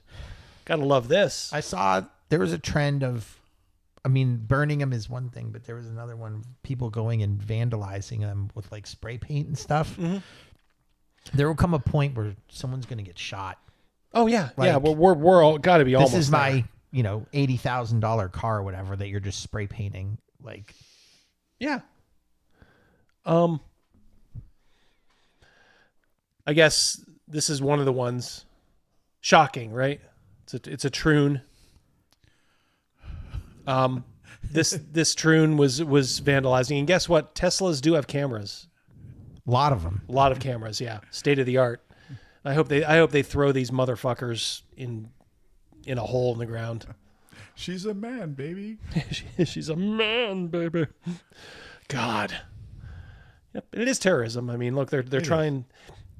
Yeah, that's fun. Yeah. Those are exceedingly dangerous when they're on fire. Yeah. You can't spray them with water to hose them out. Yeah. It can be very catastrophic. Oh God, yeah. I don't want to hear another one of these motherfuckers talk about global warming and how we all got to pay more in taxes for all this shit. You are actively trying to get people not to buy the most successful electric car in the world. They're fucking lunatics, man. There's a weird irony to Tesla and the left and the right and stuff like that. Yeah, you all want that electric car, but now you're going to lose your shit over politics and do that kind of shit, and causing more danger to the environment. And then there's the other people that are, hey, fantastic, Elon Musk, great job. But then there's slices of them that still go out there and destroy charging stations out in various places. I mean, it's stupid.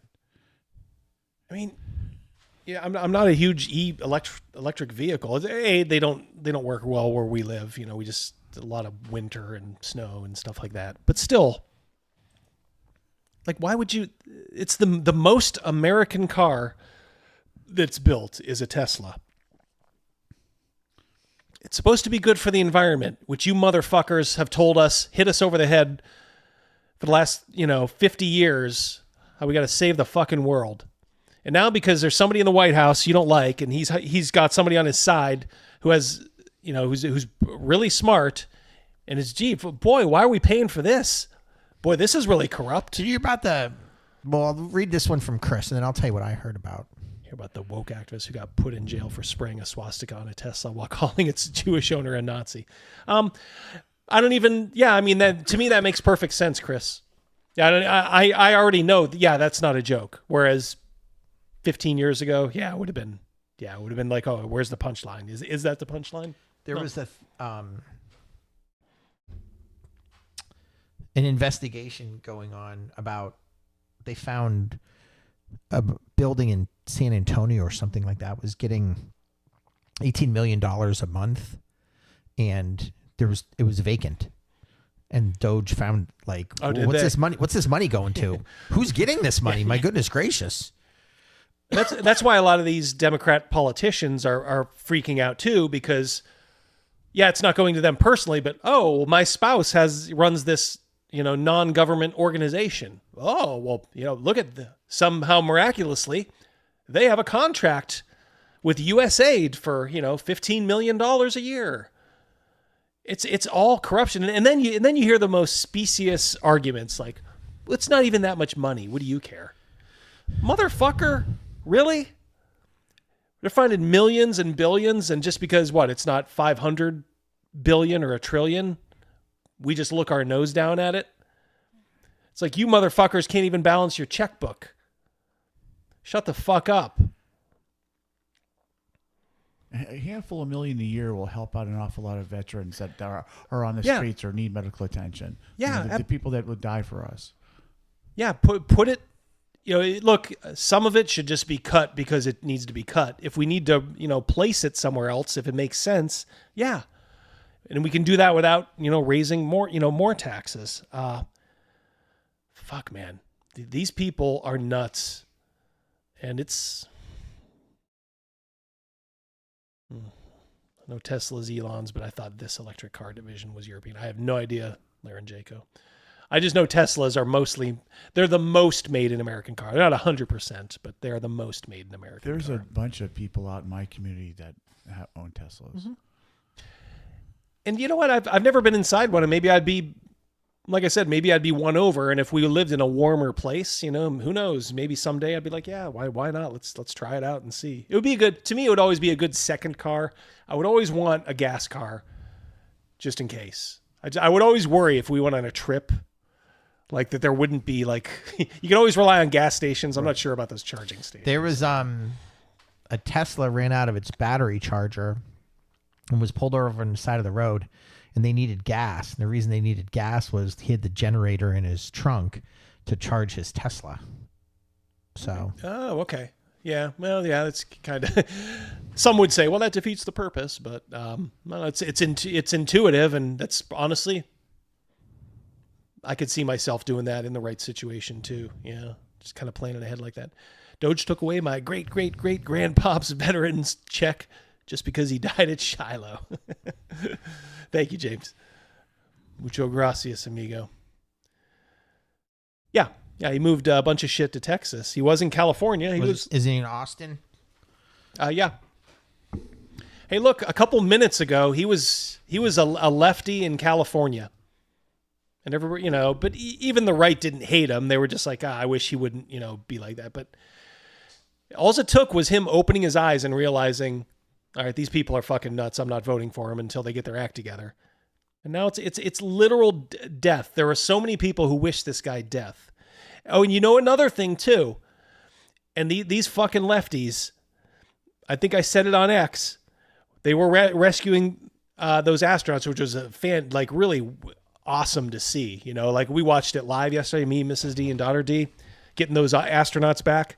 I guarantee you 70% of the left wanted something to go wrong just so they could blame Elon Musk. Now, were they there 9 months overdue? Yes. I mean, that's tremendous. I'd be terrified if I was them. Yeah. You know, who's gonna? You know, who? There's, you know, no agency. Who's gonna do this? Well, then Elon Musk and his company stepped it up. Yeah. It's like, why can't you people separate? Like, Republicans are a lot better at doing this. They're a lot better at this equivocating. Like, do I want to support this? You know, maybe it's a little too far, or maybe it's okay.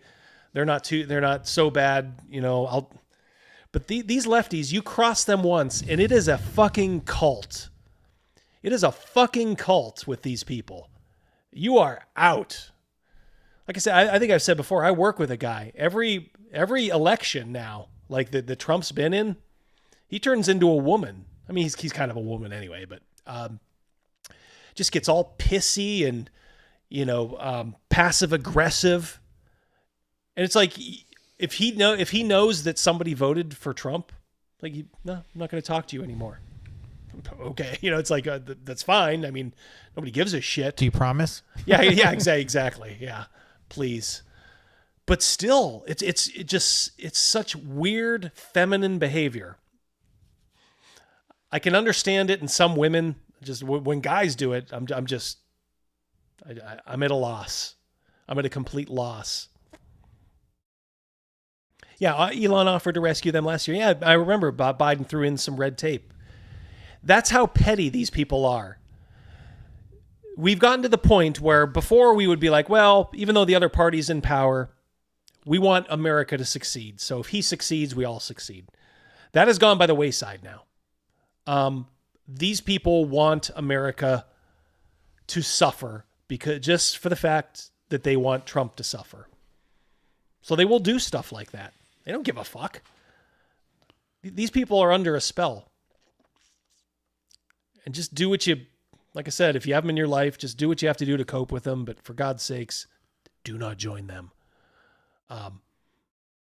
Because they're fucking crazy. Fucking nuts. OGG's in the market for a new hat. Ooh, yeah. Yeah, nice. In the 51st state. But you're brave doing it up there. It's from John Delarose. IDW Comics. They do a Star Trek. They got the license for Star Trek comics. Here's their new Star Trek writer. Oh gosh. What are you going to get with this? When are we going to turn into a serious society again? When are we going to stop indulging the children? I hope IDW goes bankrupt. I'm sorry. They've done this shit before. I think they're the ones that hired Heather Antos, who's in addition to being a dumb see you next Tuesday, is also like a Satanist, like and proud of it too. Come on. Writer without pithy bio. Over on Pedo Sky, Tilly Bridges. Sounds like you're right where you need to be there over on that platform.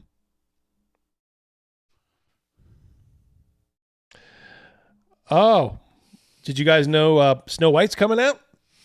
Which one? I thought they canned that one.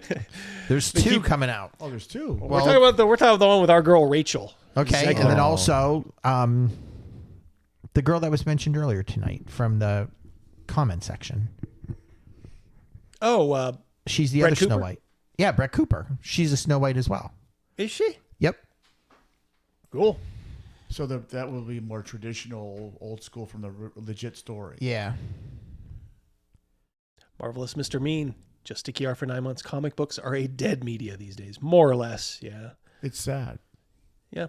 Yeah. You won't find a bigger comics fan than Rogan. He has some pretty good old comics, but yeah. both he and I pulled our lists from our local comic store years ago, right? Yeah. Yeah, I mean, I went up there, I'm like, sorry.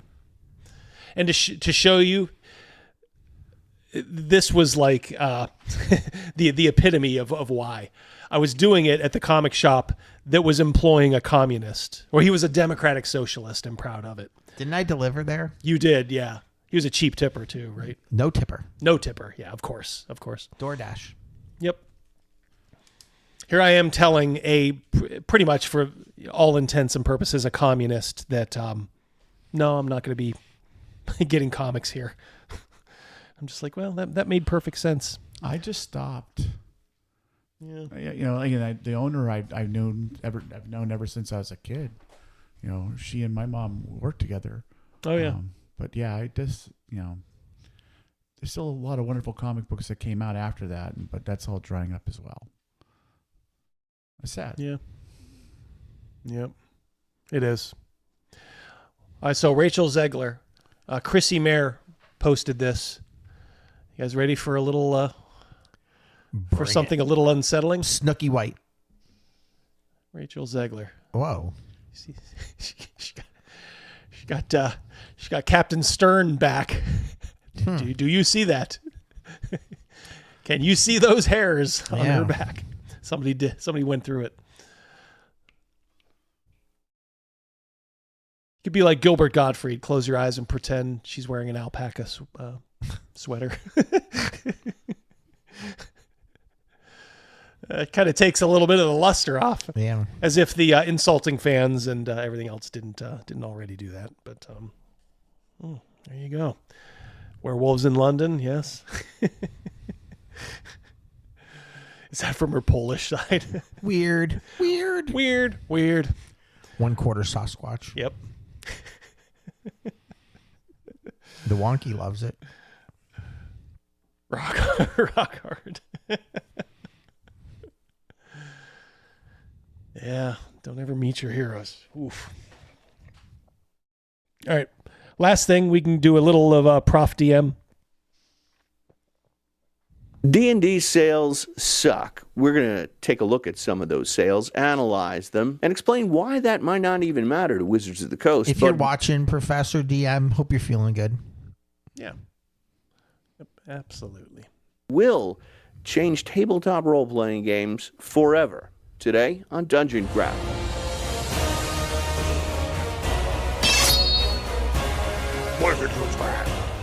Welcome to Dungeon Craft. I'm Professor DM, and this channel is about tabletop role-playing games. Deathbringer, tell them what they should do. Like, subscribe, bell, comment, newsletter, Facebook, X. So Hasbro, which owns Wizards of the Coast, does not reveal this information, but I have sources with access to BookScan, which counts sales numbers in bookstores. I know industry insiders who are members of GAMA, the Game Manufacturers Association. They just had their convention a couple of weeks ago. I know former WotC employees.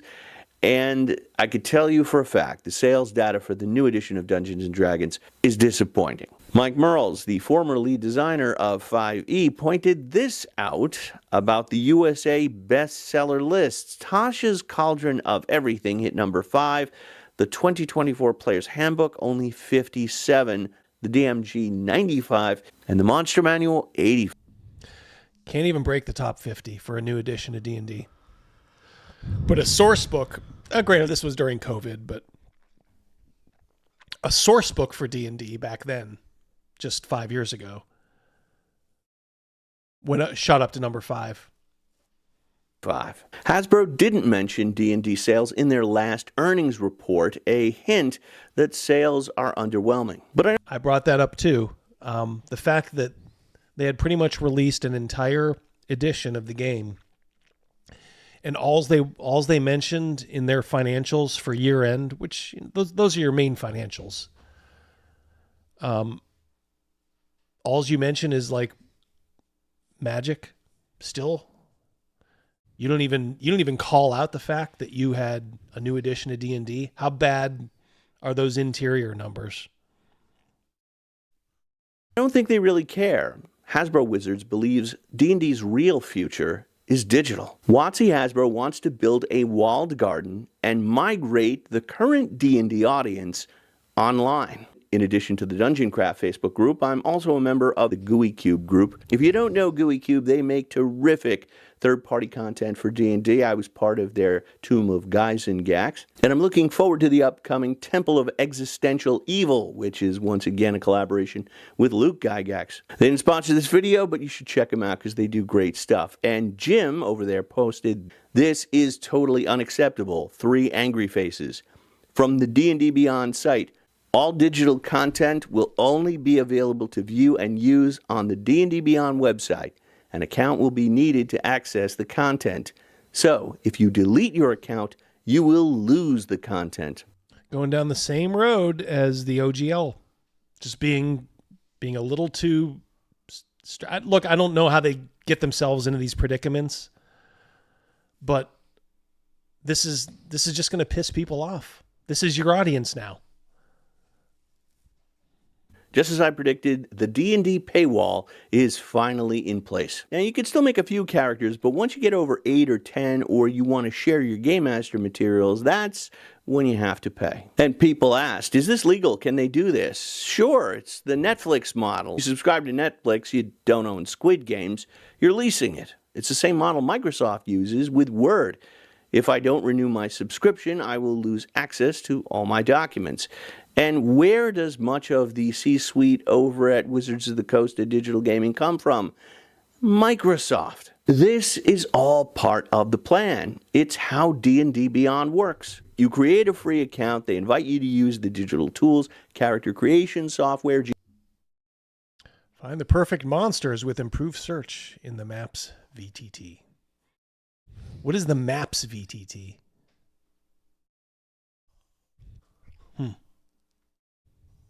Anybody in the chat know? Is that different than Sigil? Yeah, you will own nothing and be happy.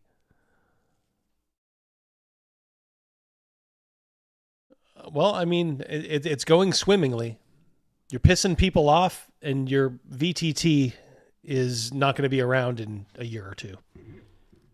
Oh, it's their 2D VTT. Okay, thank you, Norcal. Tools, but you have to pay to keep them. This is going to be their model going forward. They want to lock in that recurrent revenue stream that former Wizards president Cynthia Williams talked about. It's about converting book customers into D&D Beyond customers. More proof. This is from D&D Beyond. Character creation can take forever. Our tools make it quick and easy. D&D has to be easy enough to onboard new players, but complex enough that you need to use their character creation system. I saw another YouTube channel, I'm not naming names because I never trash another YouTuber, but they were talking about how they had to cancel their game because D&D Beyond crashed. Like, I can't imagine canceling a session because digital tools went down. Could you imagine that? That is be like, don't you have the fucking book in front of you? Right. Just, you know, like, holy cow. Yeah, you can live for a week just doing it the old-fashioned way. Is it laziness? Yeah, it's got to be. How fucking lazy are these people? Who are these people? I don't even use books at my table. I expressly forbid them at the table. Neither I nor my players can ever look at the rule books once the game has begun. We just make a decision. And spoiler alert, in Dungeons & Dragons, if you roll a 15 or better, no matter what level you are, you pretty much succeed. So will WotC's strategy to onboard players be successful? Probably. The new season of Stranger Things starts this October, just in time for sales to spike during the 2025 Christmas season. Good to see that will everybody. create a new cohort of players who use D&D Beyond and cannot exist without it. I remember the days before cable. I didn't even have a remote control. I had to get up and go like chung chung chung chung chung. Then came HBO and then the cable box. Now everybody seems to have 3 or 4 subscription services. Kids subscribe to Roblox and it's just another bill their parents pay. And Wall Street has expressed confidence. Hasbro stock didn't get beaten down this past week like tech stocks did. And traditionally, Hasbro stock has done very well during economic downturns when families look for cheaper alternatives to going to the movies. Like and subscribe. It really helps the channel. Thank you. Now for the good part. What led to This is so weird. I liked it. It's got blood coming off the axe. It's surprising. D&D's downfall, and how is it going to change the industry? Well, the downfall can be explained with Malcolm Gladwell's excellent book, The Tipping Point. The central premise of The Tipping Point is ideas, messages, behaviors, and products spread like viruses. And you have a number of different cohorts. Yeah, that's the natural progression, OGG. That's what's supposed to happen. Then you get the woman, then you break it to her. I kind of like this stuff. Back then, it used to be you'd have to sweat it. But if you had a cool girl, she would understand. Nowadays, it's not an issue at all with most of them.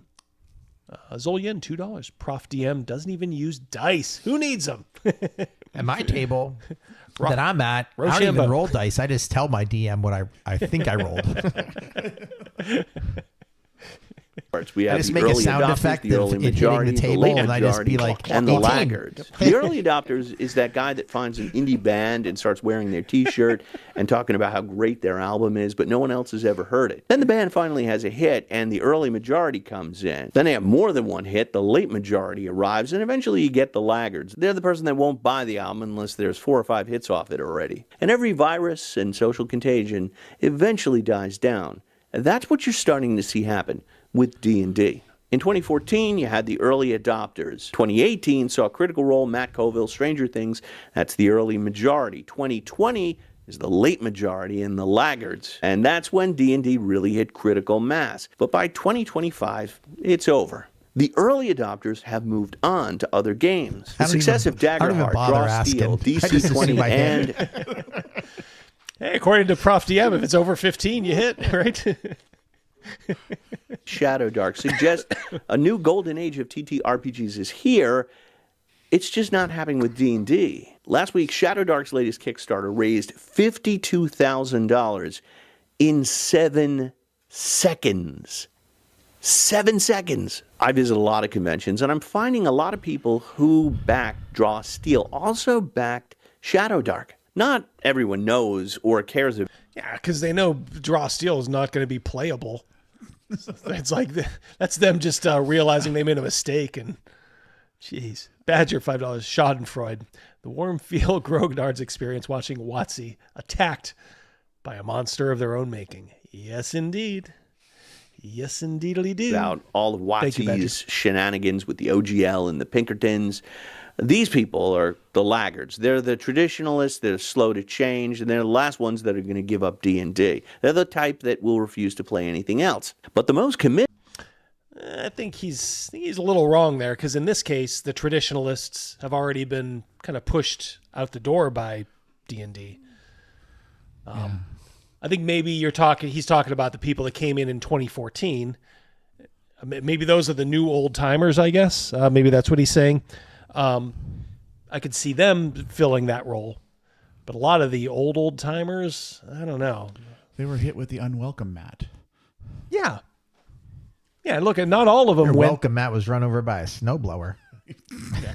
Yes. True story. True story. And look, not all of them, they might not be as old as us, I know a lot of people like around, our age may have gone back to original D&D or advanced D&D or maybe even like second edition. But a lot of them, if they're in kind of like millennials, they might have just gone back to third edition or Pathfinder. Players, a lot of whom are GMs, care a lot, and they want to give their business to creators, not a huge faceless corporation. They like Mercer, they like Colville, they like Dungeon Coach, and Kelsey Dion. Who's Dungeon? Oh, Dungeon Coach. That's the guy that did DC-20. Not impressed. And that's one of the reasons why they're supporting it. They all. Yeah. I'll say it again too. Of all these people, the only one that I would think is any good is the Shadow Dark. I mean, Draw Steel looks terrible. It looks fucking terrible. I can't. You don't roll to hit because you automatically hit, but you roll to see what perks happen, right? Yeah. Double zeros, baby. Everyone hits. That's ridiculous. Everybody gets something. But just I don't know what niche it's taking over. I'm trying. Yeah. Thank you. I'm trying. I really am. I agree with you, Double D. Yeah, a lot of people supported Colville, but then he didn't have a product at all. He just, here, I got an idea. Mm-hmm. People threw millions of dollars at him. All right, that's fantastic. But what's the end result? Shadow Dark was, I look at it as a, like a labor of love. Like a lot of thought was put into it. Yeah. And it came from, a good place. I think it is what it is. It's a good little game. Yeah. She knew enough to siphon off the 5e people who would be wanting something a little simpler, but also attract some older fans by kind of the tone. And of course, also not hating, your customers. Right. That's all it takes. Matt Colville can't do that. Matt Mercer can't do that. They hate half of the population out there. I'm not sure about that other guy, but I'm just going to assume same with him. Also want to be the first in to say, I got it first. Some of these games may not be successful, but these early adopters are also game masters. So they are the ones that will determine if the games are successful by spreading the contagion to their players. What you're seeing is a split in the hobby. D&D folks are going one way, TTRPG fans are going another. And more than ever, I think there are D&D fans and TTRPG fans. Damn it's right. like Warhammer and miniature tabletop gaming. But that's not bad. It's good. I'm going to Gen Con this year. I've been going off and on since the 1990s. And I remember back at the Mecca Convention Center, Milwaukee, represent. People were playing mostly... The Mecca in Milwaukee. Remember that Crazy Mouse? I do. Yep. The Bucks. I still remember that floor that artist made for the Bucks. D&D. Now, there were other games like Call of Cthulhu and Pendragon and Champions I know because I played them. But now, when you go to Gen Con, there are way more people playing role-playing games, and they are more diverse types of games. Dungeons & Dragons has a big room, but Dungeon Crawl Classics has a big room. Pathfinder has a big room. Lurking Fears, who run the Modifius games in Call of Cthulhu and Shadow Dark, their rooms keep getting bigger and bigger That's good to hear. bigger. That's good and to hear. I think that's good for everybody. Consumers have more games to choose from. And Wizards of the Coast will have to work harder and develop better products in order to retain the Dungeons & Dragons audience. They will have to, but boy, there's going to be a lot of pain before they realize they can't keep doing what they're doing. They're just going to keep death by a million cuts, I think, as far as like Hasbro, Wizards of the Coast, D&D. I mean, it's never gonna not be number one just because the name just means so much. But like I said, there's being a financial success, and then there's sort of being a cultural success. And the only time where D&D was less of a cultural factor was in the late 90s, when games like Vampire were, culturally just head and shoulders, above them as far as perception. It's also when TSR went bankrupt, and I know that the two aren't expressly related, but they're a little bit related. And now it's the same thing. I've never seen D&D so, I don't know, just so blasé. Even fourth edition. The thing about fourth edition was it just kind of came and hit so hard, and people hated it so much. The turnaround was so quick between, the time when they said, we don't want this anymore, and we're going to do a new edition. I think by 2011, 2012, they were already talking, we're going to do a new edition. That was only 3 years after they released it. So, but they're in the doldrums right now. It's not a zero-sum game. Much like Dungeons & Dragons, it's a game where everyone can win. At least that's what I think. What do you think?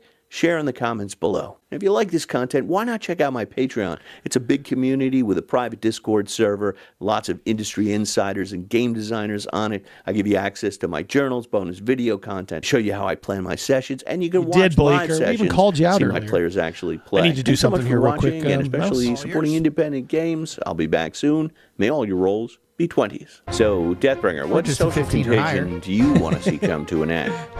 Bards. Do you want to elaborate? No. Okay then, I guess sign up for the Deathbringer newsletter and click on this video. It's terrific, I promise.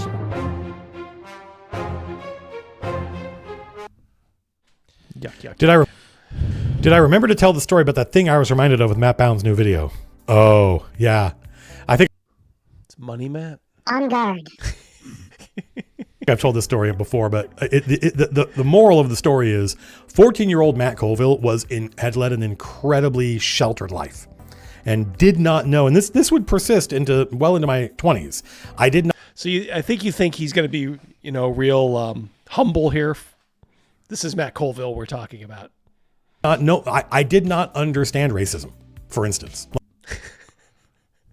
I was so sheltered, I did not understand racism. For $3, I'll tell you all about it.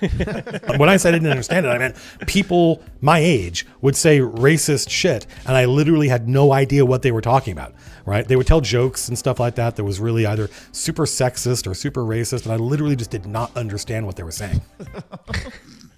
Don't lie to me. What a fucking... I hate this guy. He's like, fucking... I literally didn't know what it was. I did not Wink, know. wink. I didn't know.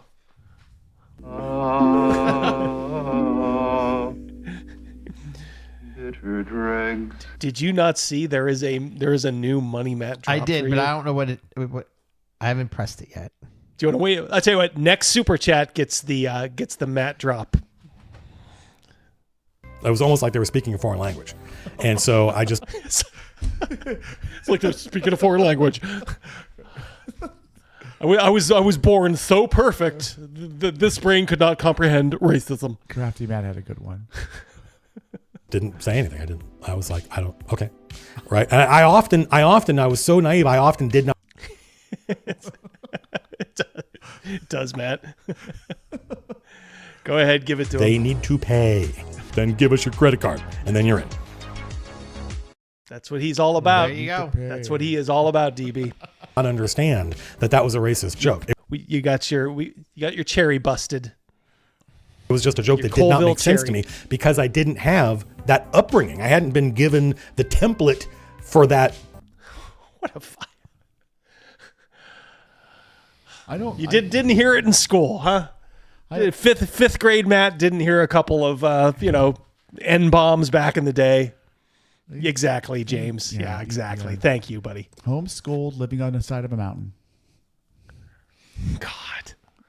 Attitude. So a joke that plays upon that attitude. Guys. I was like, and it wasn't because I was raised in some forward-thinking Enlightenment, philosophical household. I was just a free-range human. I was not. I had no one indoctrinated me into anything, which is because it never came at you at all. Yeah. It never.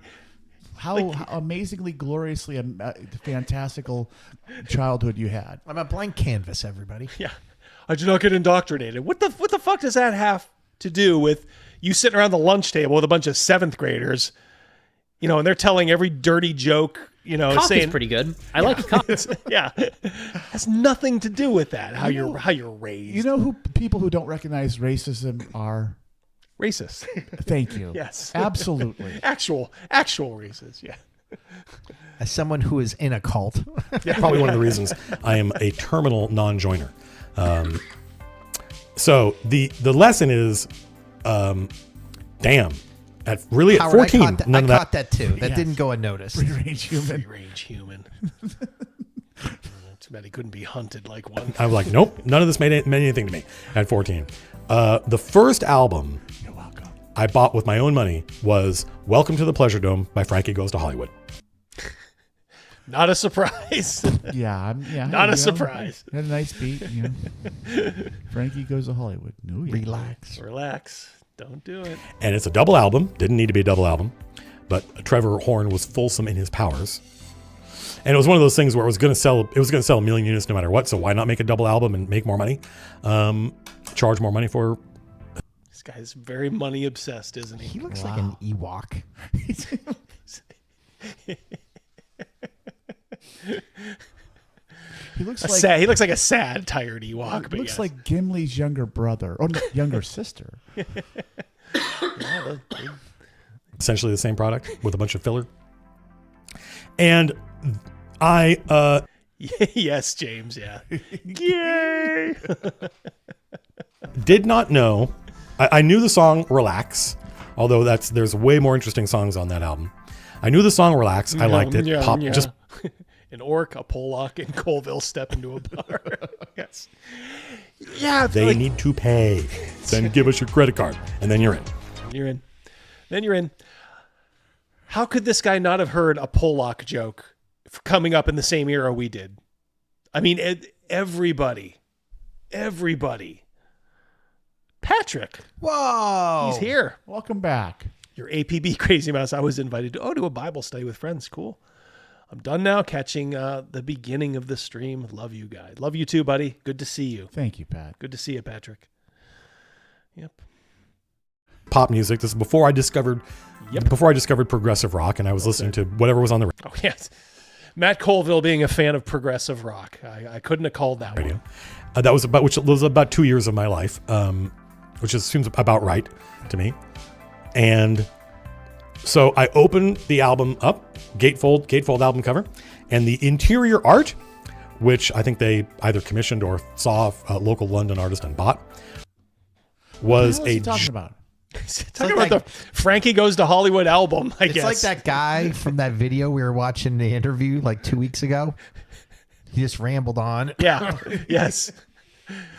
Guess we're gonna get a an excruciatingly detailed account of what Frankie Goes to Hollywood's first album giant was. Penis. In a very kind of like Hieronymus Bosch type vision that was ejaculating a stream of animals like the animals in Noah's Ark, and the animals were all having anal sex with each other all down the line. I don't even know what I don't have words for this. He's gleeful telling this story. Yes. His tangents are a little more, let's just say, R-rated, in a spiral, and he's got that look on his face. It's a spiral. It's a spiral. Very homoerotic right now. Yeah, very. If he didn't have that beard, I think we'd see him drooling. Yes. And this is 14-year-old Matt. I just very clip rich, Nixon. What's this about? What's this about? It was just I have no idea. So this. Perfect. What does this have to do with racism, though? I get it. You wanted to talk about cock. Well, he transcends that, Rogan. Yeah. I mean, he doesn't know about racism. Right. He doesn't know about sex. The animals doing anal sex, coming from ejaculated giant cocks in a fold of a Frankie Goes Hollywood album. He's like Pygar from Barbarella. It's just so pure. It was just a piece of art, right? And I didn't know what it meant or that it meant anything. It was literally, I just was like, neat. I bet you did say that. How old were you? Frankie Goes to Hollywood was like, what, 84 maybe? Right around there. Yeah, 84. 14 years old. He's about our age, man. He's a teenager. John Osborne going to Miss SouthCon in Memphis this weekend. Oh, cool. Mostly sci-fi, but other genres and gaming as well. Steve Jackson is the gaming guest of honor. Oh, boy. See me in the X Hall. Cash him outside, John. Cash him outside. How about that? Thank you very much, John. And that was it. That was true of a lot of albums. Tell him Double D said hello. Punch him in the gut. It was like, what's this? What the fuck is this about? I don't know. And the specific thing that Matt Baum turned me on to, so to speak, was the. I bet he did. I bet he did. Yeah. He's got like how he giggles there. Yeah. I don't remember what he was talking about. William Friedkin, the director of a movie called Cruisin', which was a very controversial film. This is what It's just getting gayer and gayer. It's really like I got nothing to gay. I got nothing to gay. We're going from Frankie to Cruisin'. Yeah, from racism to Silver Slipper. Yeah. Dude, if you like spill your guts to people, that's fantastic. But dude, Just where's Intracasso? I think he's just going to suck him off. At this People's point. pets' heads are falling off. And I actually wasn't able to figure out there was a point in Matt's video where I felt like I lost the thread because it was like, well, is the movie any good? And I'm like, yeah, that's I'm a movie nerd. Yeah, he's got to be around our age count. Well, a little bit younger, maybe a tad younger, but not much.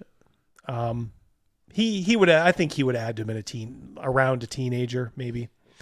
Right, that's my in to this. Is I'm a movie nerd and I've never seen Cruisin', but I've seen a lot of William Friedkin movies, and so I have an opinion about him as a director. And he starts talking about it, and then I felt like I got lost, and We're lost, all right. Yeah. Grognard TX, he's 55. He is exactly as old as I thought he was. He's our age. He's 14 or 15 years old, and you see a big dong and don't know what it is, Matt? Oh, he knew. Are you fucking kidding me? He knew. I press X. Yeah. The subject matter evolved in a way that I felt like I need to watch that video again. Basically, that's not unusual. Not unusual. I have to watch Cruisin' 4 or 5 times. It's not unusual to watch it over and again. Just replay. Once in a while, I probably got distracted. And he talks about William Friedkin and all the stuff he learned about underground gay culture by going to these bars, these gay bars. And let's see where the music takes us. Yeah, that's fine. And who's he talking to? He's talking to Grace. That was for dramatic effect. That's Bob the World Builder's girlfriend, Grace. Yes. His Grace is Intracasso, the guy who's his underling. One of them included using James Crisco, which is a cooking fat that you can buy at the grocery store. And my memory is that it comes in a tub like Cool Whip. I could be wrong, but it would have been the 70s and 80s. 70s when that movie made. I find it so disingenuous. I know it's very telling, but I think that he's not being very truthful about some of his. Maybe I should have advertised this. Matt Colville talks. Frankie goes to Hollywood, cruising, Crisco, dongs, animals having butt sex. Last time I ever thought about Crisco, and how gay men would use. If you have adults, if you're an adult and you have kids within earshot, maybe do something about that. While as opposed to the last 10 minutes you've been talking. Giant penis ejaculating animals that are having anal sex. Kind of like the human centipede, but through the butt. All right, we'll do 5 more minutes. We turn up the music a little 5 bit. minutes, then O&R. Giving parents time to cover their kids' ears. Parents time to cover their kids' ears. Anyway, that these gay men would. In order to pull off and a gay Matt walk into a bar. Is that Jackson Pollock? It's hard to argue after listening to this. Crisco as lube for their rectal adventures. Anal. Boy. There are... I think Nixit said there's a lot of clip-worthy stuff here. Rectal adventures. And he said that, and a little part of my brain went, and I went, there was a song. There was a fucking song on that Frankie Goes to Hollywood album called Crisco Kisses. Which, again, you know what I think I thought? I think I thought it had something to do with San Francisco. The lead voice in role playing, one of the lead voices. There you go. He went but he meant to say swing. Yes, yeah. I got a partial chub or whatever that guy said. Yeah, I got a half chub going. Yeah, rectal adventures, big smile. Yeah, this is the hero to so many people. Yeah. Oh, I'd hate to look inside his computer, see what he has in there. Yeah. Sorry, I had to cut Pinocchio strings in front of y'all. Because that was the extent of my knowledge of the concept of gay people, was that there were a lot of them in San Francisco. That's all I knew, right? And so I thought, and maybe the lyrics, I don't know, because I don't think that was one of the songs that I gave a shit about. There was, like I said, double album, a lot of filler. There's a cover of Born to Run on there, which was actually really good. So that's the story, is Crisco Kisses. What's that about? Matt had no idea. The larger context of Frankie Goes to Hollywood being an incredibly out band at a time when, even in the UK, which their relationship with homosexuality is very different than America's. Very different. Even in the UK. Oldie but a goodie. We've all heard it. Wrecked him. Damn near killed him. Bravo. People Thank like you, James. Boy George, when interviewed, still had to pretend to be straight. They'd still pretend. This is all an act. This is just makeup. You know, a lot of them would talk about, I have a girlfriend and stuff like that. Elton John, all through the 70s, had to kind of pretend to be straight, even though I would say most of, I don't know actually how much of Elton John's audience knew that he was gay. No idea. But Frankie... We all knew. Was there one person who didn't know Elton John was gay by 1976? I knew quite young, but I still love Tiny Dancer. Yeah. It's like, yeah, we knew and we didn't care, Matt. And this dipshit is like, oh yeah, well, I didn't know and I still didn't care. Great. Oh, you were so much better than us. Goes to Hollywood was, at the time, really, really out, and they were not interested in doing anything about it. They were very punk. They started off as punks, you know, and that they're kind of like, you know, fuck the large... Easy, dude. You watch that. You gotta watch your language. Strikes a chord with you? It does. It does. You don't know what you're talking about. All right. We can pick this up later. There's I got good news for you if you guys like this. There's an hour left. Oh my god. Of this video? That'll be a Yes. Saturday stream, everybody. There is a full hour left. And he never stops talking about it. Yeah. Well, we do have to revisit Rah Rah, Pew Pew, Fifi, Turtle, and Mongo. All right, I'll pull that up. Yeah, it seems that's kind of like an underground hit. You know, it's people really seem to like that. I got a feeling the sequel won't be quite as good as the original, but I'll pay. You guys are driving the bus. I'm along for the ride. All right. Where are we back here? Really, Chris? Is that for real? Yeah, exactly. Yeah. Stage production of Rocky Horror, oh, really? That rocks. Chris, you have had if I didn't know you, I would think like this guy's has a little Baron Munchausen in him. But I see the kind of guy you are. So I know you're not exaggerating or lying. That is cool. Yeah, Rocky Horror. Never liked Rocky Horror. Oh. Oops, I'm sorry. I can't tell you how many times I've seen it at the midnight movies. I know, yeah. So Mrs. D, too. She probably saw her there at some point without even knowing it. Magda's, yeah, did you know Liberace was gay? It's true. I had no idea. Yeah. I saw the diamond-studded cape and it just went right over my head. There's a guy with a pompadour who really loves his candelabra. Yeah. Oh, God, that guy is such a dummy. Ooh, diamond-studded cock. Ooh, nice. That's a true story. Yeah. Woo. Well, we've reached that time. It's about 9:30 and all. We'll do a little O&R. Hit that like button. Mm-hmm. I want to thank all of you guys who super chatted, all of you guys who didn't super chat, everybody. How about the 70 memberships that got handed out tonight? Yeah, you guys, that really, wow. That is amazingly generous. This is going to be probably a record for that kind of stuff. And I don't really keep track of that stuff, but even I can see like, holy smokes.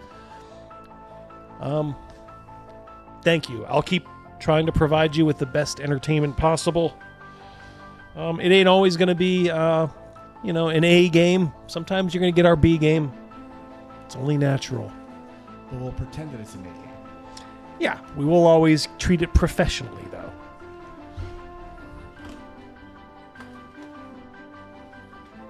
There he is.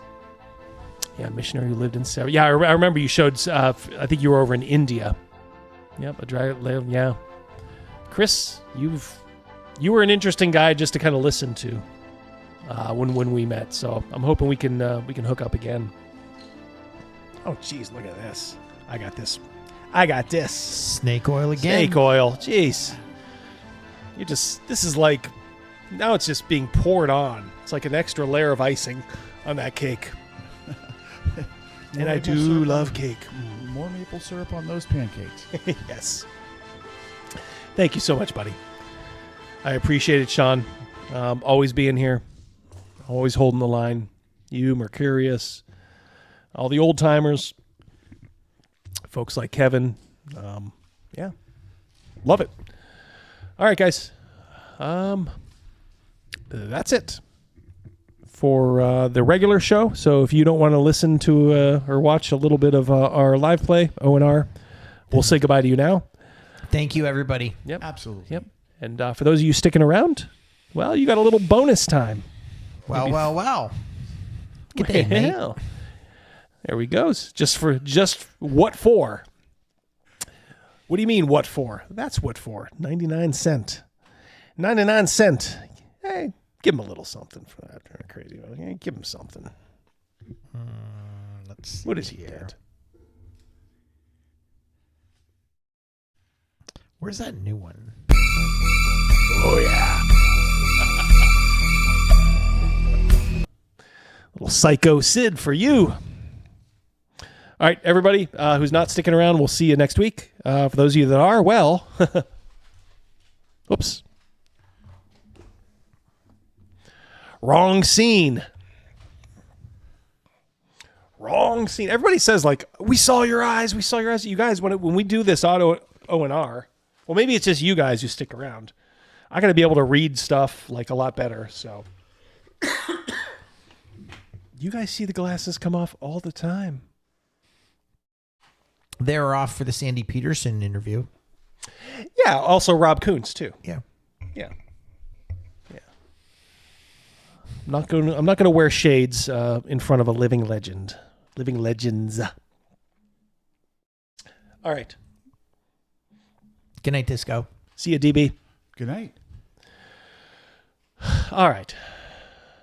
Where are we? Oh, yes, we are. We're using Greg Gillespie's Dragon Slayer. Yep.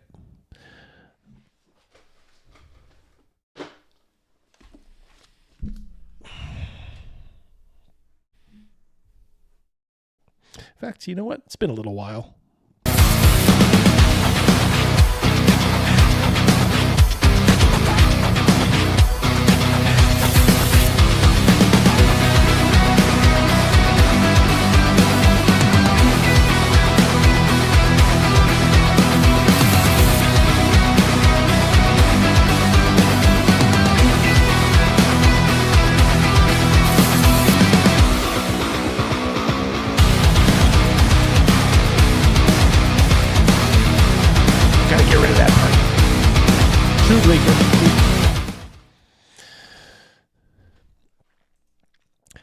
Well, guess what? Wow.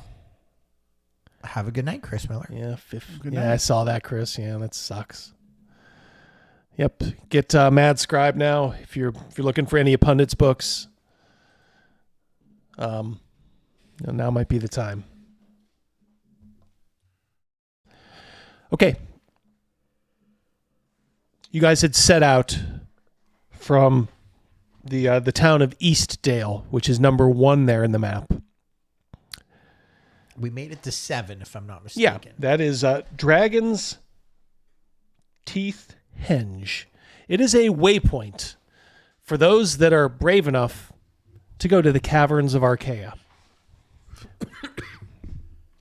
In addition to Aurora and Tyrus, Gary Shandling there, you picked up a couple of Hierons. Marcellus, Stone Cold, Mordecai, looks like Axl Rose, Gax Mandel.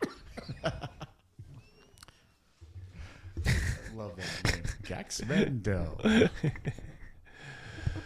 Who seems to dabble in magic. I've been using the mute. You taught me how to do that. Yes, well done.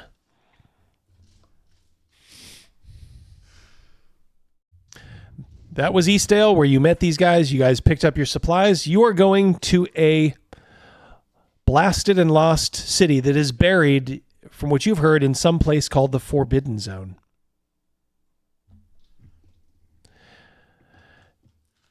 Gax Mandel seems to have a little bit of knowledge. That picture also reminds me of that Siegfried and Roy, but I don't know which one was which. Yeah. Yeah. That's where we left off. And when you guys pulled up to Dragon's Teeth Henge, you knew that there was at least one group of adventurers ahead of you, because they stole a copy of Tyrus's map. And sure enough, when you go down, you see them, and there's no use hiding. I mean, there's really nowhere to hide. You've seen them, they see you. Nobody appears to be at odds. And I think when we last left off, you guys were going down to Dragon's Teeth Henge.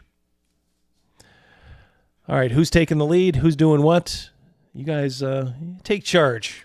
I'll go down. I'll lead the way. In the lead? Mm-hmm. I'll follow. I'll be next to you. All right. Not far behind you is Marcellus and Mordecai. Gax Mandel, Aurora, and Tyrus are in the back. And you can hear Tyrus saying, "Oh, I think I see Brute Dan there." And when you go up, you kind of know already what you're dealing with.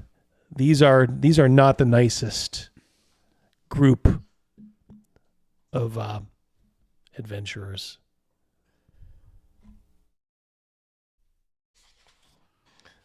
Three of them step up, and there are three more behind them.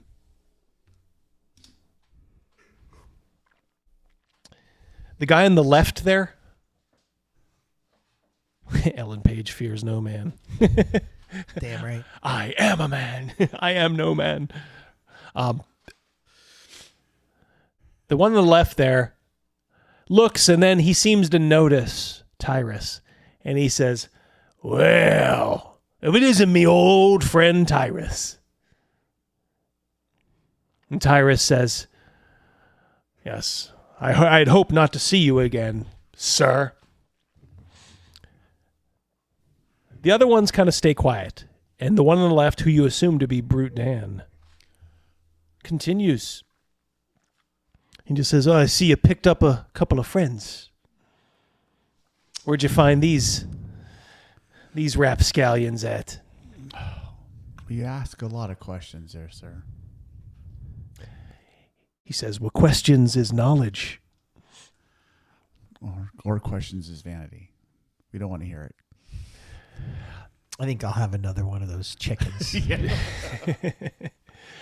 Tyrus says, "You stole my map." And Brute Dan says, "Oh, I didn't mean to steal it. In fact, I had always meant to pay you back." He reaches in his pocket, pulls out maybe like 5 silver, and throws them down kind of at your guys' feet. And he says, "There's for the map copy. We're all good, Squire. Now we can all be friends, right?" I still think he's talking too much.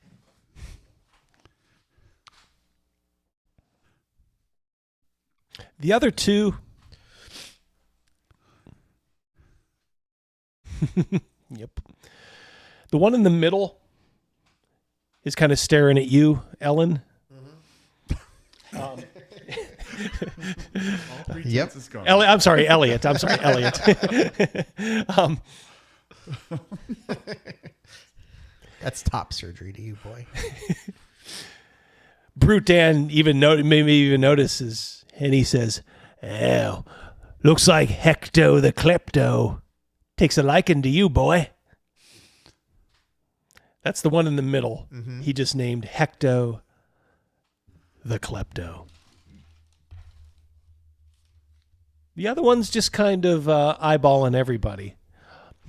Marcellus kind of says, is that all you guys are going to do is talk? Or are we going to pull steel? Where are you guys camped at so that when we lay down, we won't be near you guys? He just says, oh, well, we just underneath the stones over there. And you do see like their horses kind of tied up, their packs on the ground. We're heading out tomorrow. We're heading out tonight.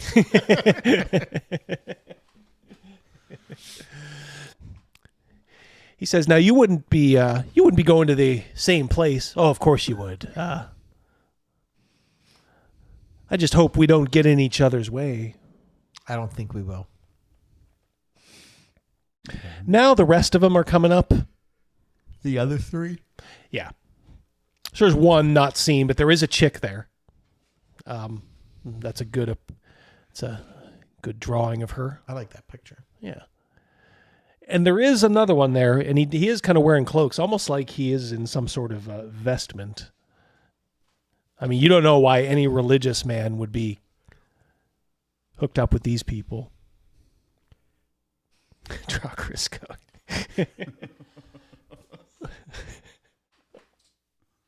We're just going to go in a circle over there in the underneath the dragon's henge.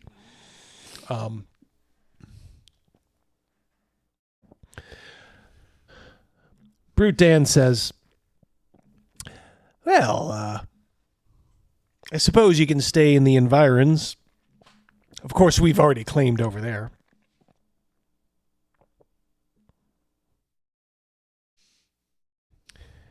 But just don't get in our way, he says. He kind of smiles. And then he points again to the ground and says, there's your money, Tyrus. You can go digging for it. He turns and walks. The guy on the right turns and walks. I say to Otto, is he trying to warn us of something? Sounds like it. The guy in the middle, Hecto the Klepto, just stares. He walks right up to you, Elliot. Mm-hmm. Otto, and says, I don't know if I like that smart look on your face. You look like one of them smart boys. I am. And I bend down and I pick up the 5 silver. Mm-hmm. And then, man, I don't want to steal a line from... It wasn't Braun, but it was Ned Stark's friend in the forest when he pulled the dagger on the dude's nuts. Oh, yeah, yeah. And he says people are always so worried about their throats that they forget, their cock. And are you going to do it? I pull out my dagger and I put it right there. And I said, I don't think you're going to have any problem for me at all. Do an attack roll, not as an attack, but as like doing it quickly enough to kind of catch him totally by force, I guess, to where you would be like, okay. Just hope you don't roll a catastrophic. So what would be his AC then? Yeah, I get that for you here in a moment. Oh yeah, Hecto the Klepto. AC here would be... Because he'd be like flat-footed and surprised. Yeah, I can account for some of that. AC 4. He looks pretty formidable. Okay. AC 4. So your target number is at the bottom of your sheet? Yeah, right? The target number for a 4 is an 11, and I rolled a 12. Yeah, so you hit. I mean, you missed. I you missed. On him. Yeah, you got that. Yeah. Yeah, I was thinking that would have been a sleight of hand as well, Travis. Yeah, I mean, I could see both ways. I mean, you are sort of attack. You're like... We don't have a sleight of hand. It is pickpocket, open lock, find or move trap, move silent, hide in shadows, climb wall, hear noise, appraise. But anyway. Yeah. I think an attack roll to pull up just short probably captures it. Yeah. And you do. He doesn't move we'll give him credit. He just stands still. Do you want to say anything? Do you have any lines? I just nope. I don't think I did. Remember I said, I don't think we're going to have any trouble whatsoever. I put my dagger, I sheath it back up take the 5 coins, walk back to our group.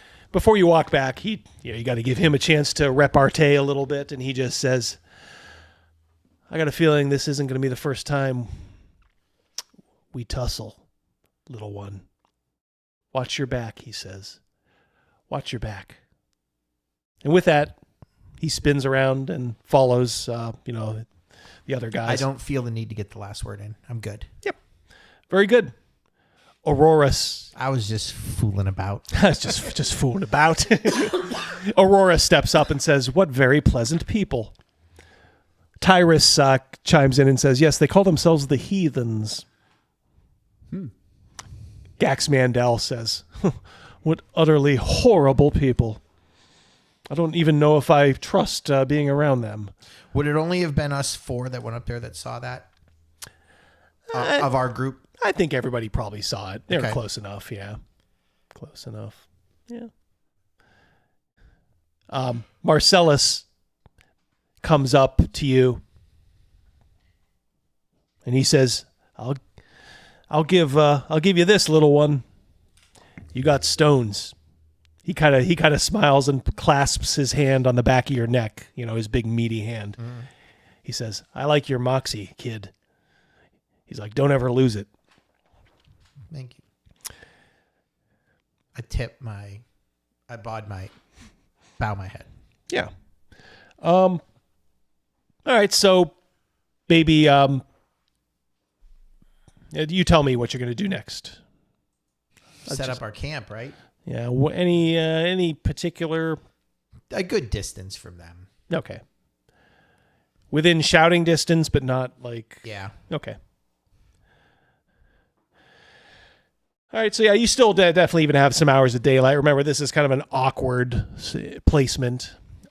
Surly, I was thinking the exact same thing. I was going to set some cow traps around our. Okay. Cow traps around our camp. All right. So you guys get your camp set up. Are you telling people you're putting those out? Yeah, I'll tell our group. All right. Mordecai just kind of grudgingly goes, "Ugh," like when you say Mordecai doesn't say much. He's like I said, he's kind of like the silent Bob. You don't know if that's approving or disapproving. He just goes, say it so that we can hear him coming. Gax Mandel picks one up and looks at it. Oh, awful, awful things. I can only imagine what this would do to my feet. Stern. Stern. Yeah.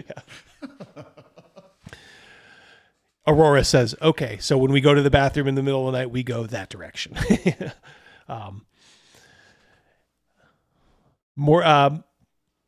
Marcellus says, are we going to keep a watch? I would certainly recommend it with these people. I think that's a about. great idea. We'll definitely keep a watch. Well, who wants the dead of night? Might as well get that over with first. I'll take it. Okay. You and Aurora? She wants to. We only really need one. One at a time. Yeah. You know what? Right. One at a time. I'll take first. All right, so like 11 o'clock or 10 or 11. Then Mordecai says, "I'll do after him." Right. So he'll do like 1 to 2 or 3, and then you. Yeah, absolutely. And then Marcellus says, I'll take right after you. He says, get me up before dawn. He said, sometimes that's, if you're having trouble, he said, sometimes that's right when it comes to. So. Right. Tyrus seems thankful he's not on watch. Aurora sort of too. And of course, Gax Mandel says, I don't want him on watch. Yeah. He's like, well, I am a famous wizard, so I do need my sleep. And you shall have it. That was almost a line from Sword and Sorcerer. That you shall sleep forever. All right, so day kind of turns into night. You see the sun go down, and you can kind of hear them yelling, and they sound like they're drinking over there. Anything you guys want to do, during the time before the watch? I can't. Me personally, I can't think of anything. Keep an eye out. talk to Aurora, make sure, if she's comfortable, talk a little bit. But I'm constantly keeping an eye in that direction. All right. Because, idiots and and spirits make for stupid actions. Yes, of course. It's when you're kind of sitting around the fire, actually Gax Mandel does start to talk. And he says, that tomorrow we should hit the Forbidden Zone, the Badlands. That's where the city lies, Yeah. Do you know why? It is the way it is? Don't have a clue. Probably something bad happened. Well, sit down and I'll tell you a story. He tells you a story that there used to be people called the Archaeans, of which we are descended from.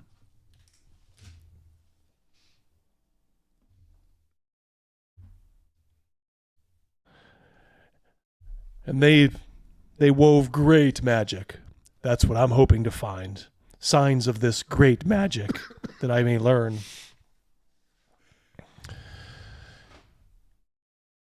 And apparently there was a group of 3 sorcerers from the Archaeans who got so powerful they challenged the god Anu Aya himself.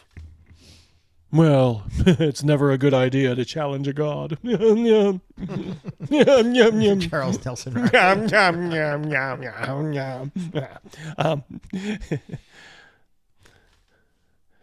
So he punished all Archaeans for the pride of 3. Their great city blasted from the lands, sunken into the earth, which is where we head tomorrow.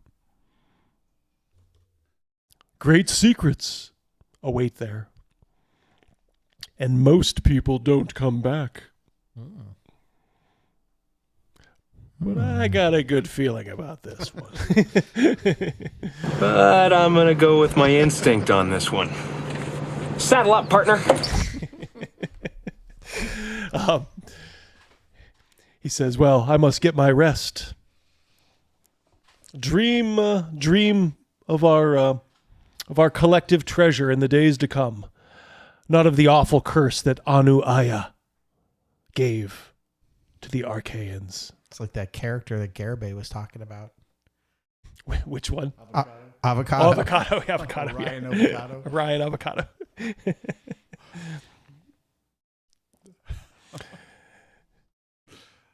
Schnoff. Yes. Yep. If this were a longer form game, yes, I'm 100% all about that. Very Old Testament surly. Yep, and Greek too.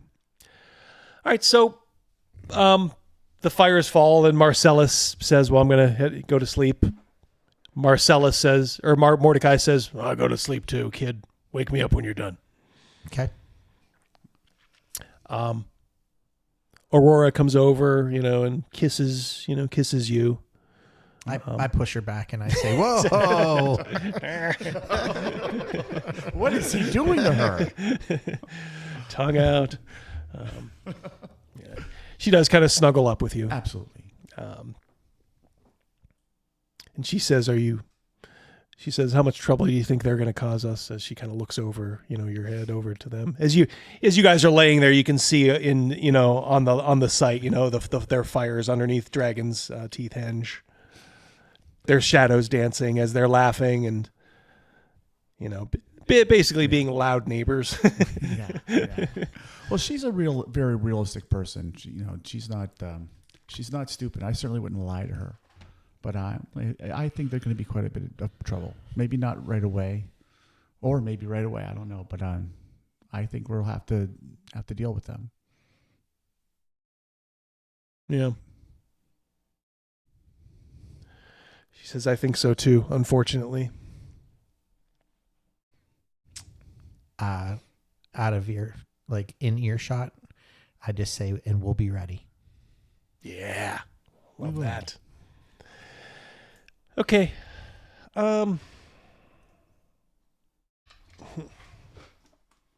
You got first watch, huh? I do.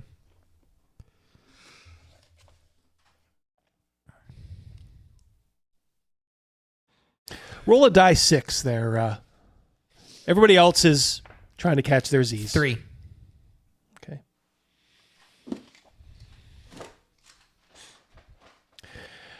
Okay.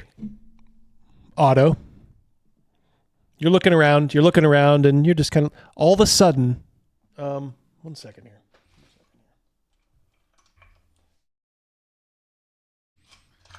Gilligan, those tiki torches must stay lit.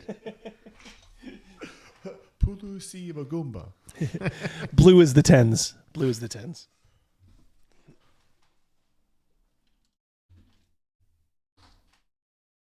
67.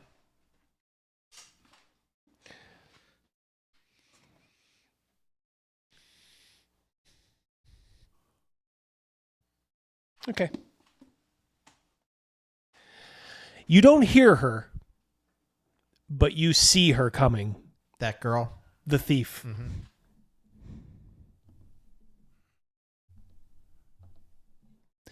Now, she doesn't look like she's aiming for combat, but she is trying to move silently and low. Doing a little better.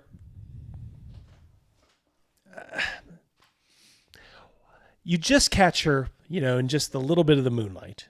Okay, she is a little quiet, okay, but just not quiet enough. And I'll just say, are you lost? She stops. The ruse is up. I see you. She smiles and kind of walks over close to you. I would assume going towards the caltrops. Now, she is not coming like in an attack bearing. Mm-hmm. Do you want to warn her? No. Does she do tell her I wouldn't do that if I was you? On a 1, 2, or a 3, she notices.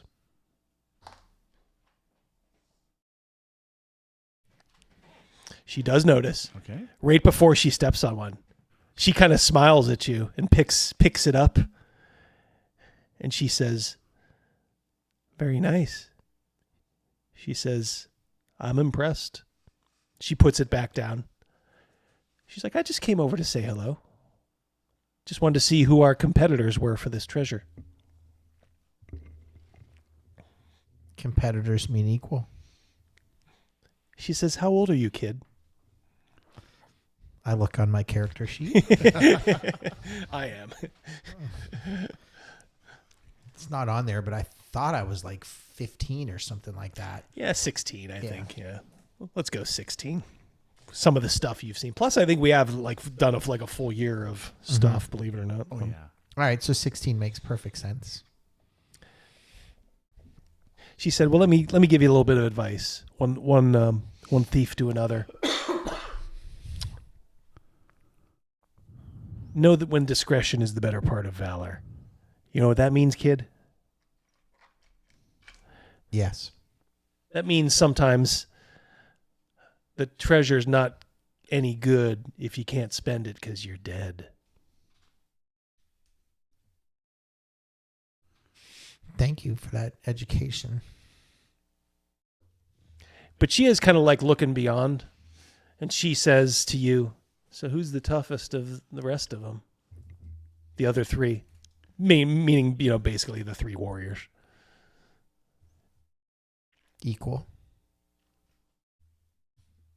She said, "I saw you standing next to the bald-headed one. Mm-hmm. Is he your friend?" We're all friends. She says, "I don't know about that." She says, "I got a feeling that the other 2 you only just met because we saw them in town too. And we didn't see you around them. You hired them, didn't you?" I was hiding in the shadows. I made my role.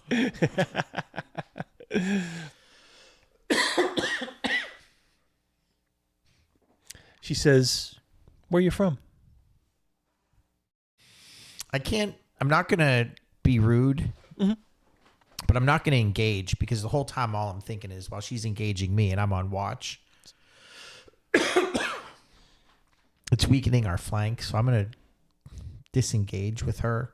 Well, I'll still be talking with her, but I'll be looking around her. Okay. All right. And she's she's pretty clever. 1 second here.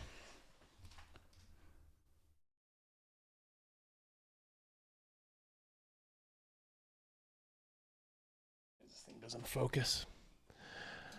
Looks like a 2. It is a 2. I just wanted to see. There we go. There we go.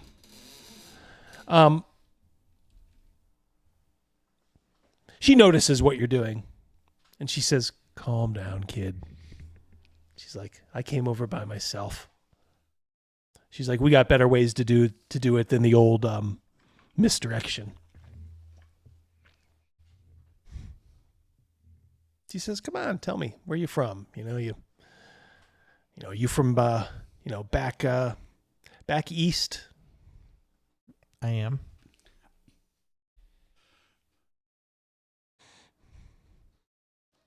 She is using, by the way, for lack of a better word, you guys are speaking like the shorthand of the thief. That's what Travis said too. Yep. She says, "Well, not very talkative." She's like, "Well," "who knows? We may need each other's help." I have a feeling we will.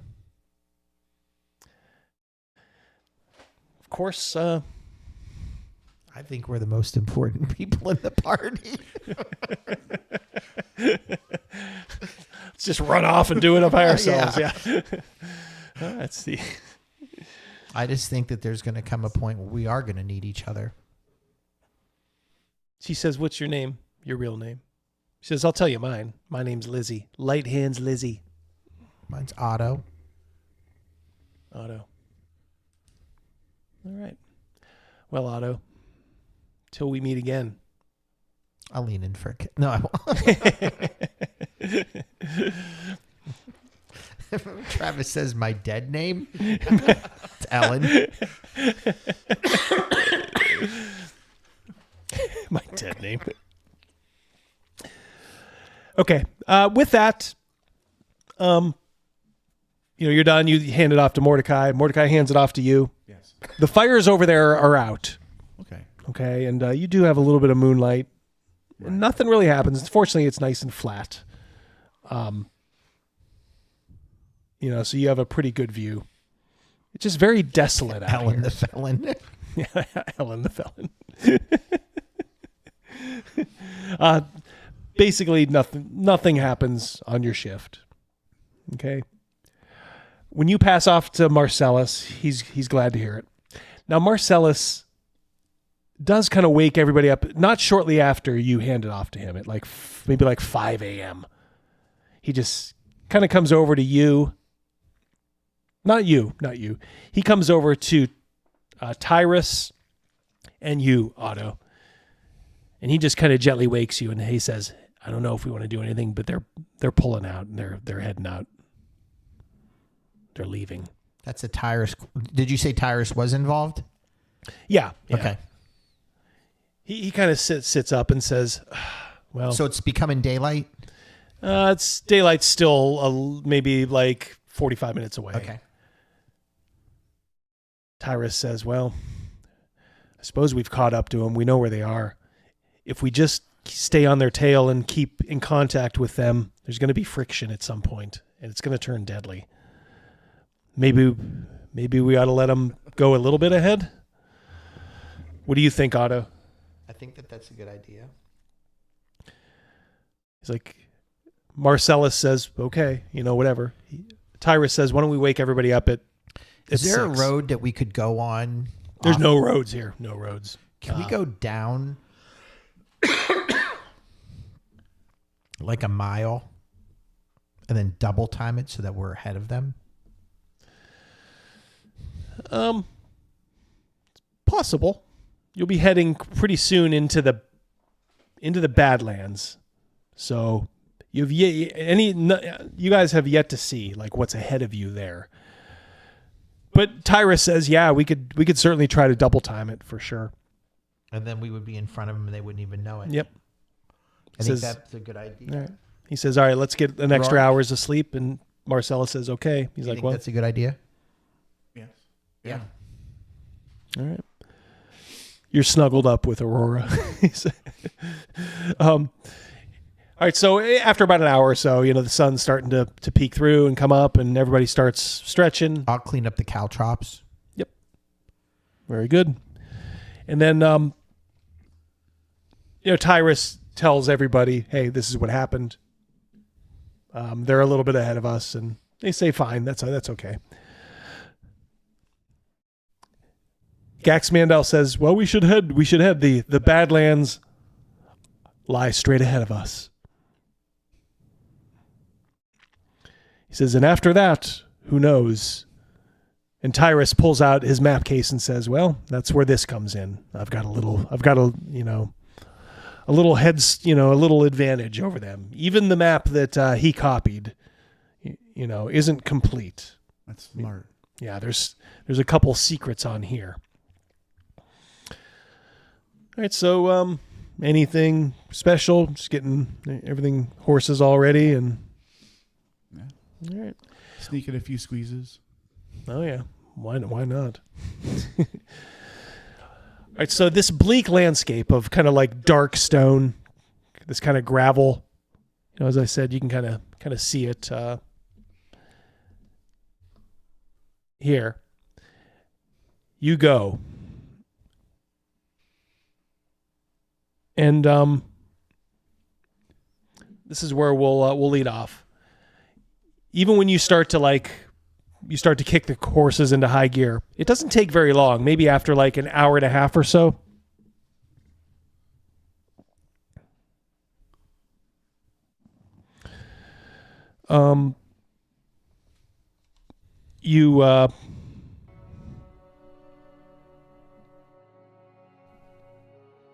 You pull up, and who's in the lead? You guys in the lead, or are you content to stay back? We can be in the lead. Yeah, I'm good with that. All right. So you guys see it first. You're going, and then you find there's a point where you go, holy shit, and you almost have to rein your horse in and pull up, because this is what you see. Whoa. Oh, that's unexpected.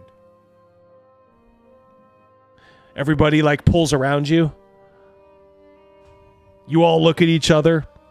Then I guess the camera would focus in on Gax Mandel, and he would say, the Badlands await. Then this is as far as that's us right there at the edge. Yeah. That's what we see. That is so there exactly. is no road Yep. for our horses down there. Nope. Sounds like that donkey was a good idea. He says, the forbidden zone in front of us. All right.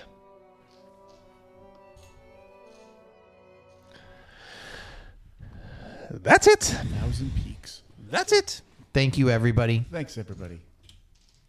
1,000 peaks. Thanks for the super chats. Thanks for the gift memberships. Yep. So kind. Yep. I won't belabor it. You guys that stuck around, almost 100 of you at one point, still sticking around. Thank you so much. I'm glad you're enjoying this. We're enjoying just kind of piddling along with it too. And we love the input too. We love the jokes. So it's serious, but it's not that serious. So yes, that's the Lonely Mountain. Exactly. All right, guys, I'll leave you with something here. You guys take care, and we will talk soon. Peace. See you next week. Adios.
a sweet and gentle soul, ere they seize a hold of me whole.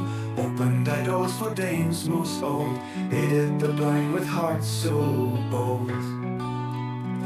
Friends I have none, for they read the scrolls, they dare not be seen where my shadow rolls. Now down am I, forsaken and frowned, and growing mean as rumors abound. No more Sir Kindly, no more Sir Clean, no more Sir Kindly, they call me obscene. No more Sir Kindly, I heed no plea. Sir Kindly's name be gone from me. Today mine hound did bite my leg, mine cat did claw mine eyes, and Mars been cast from circles high, whilst father from shame doth hide.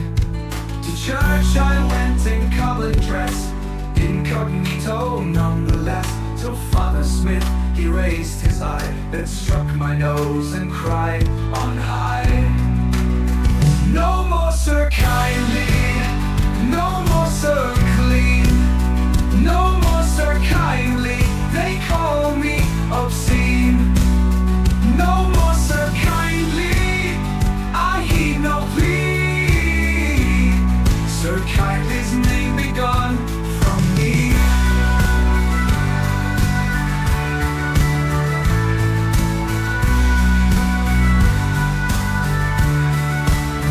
To church I went in common dress, incognito nonetheless, till Father Smith he raised his eye, then struck my nose and cried on high. No more Sir Kindly, no more Sir Clean, no more Sir Kindly, he called me obscene. No more Sir Kindly, I heed no plea. Sir Kindly's name be gone from me. No more Sir Kindly, no more Sir Clean, no more Sir Kindly, I heed no plea, for now they call me vile and mean.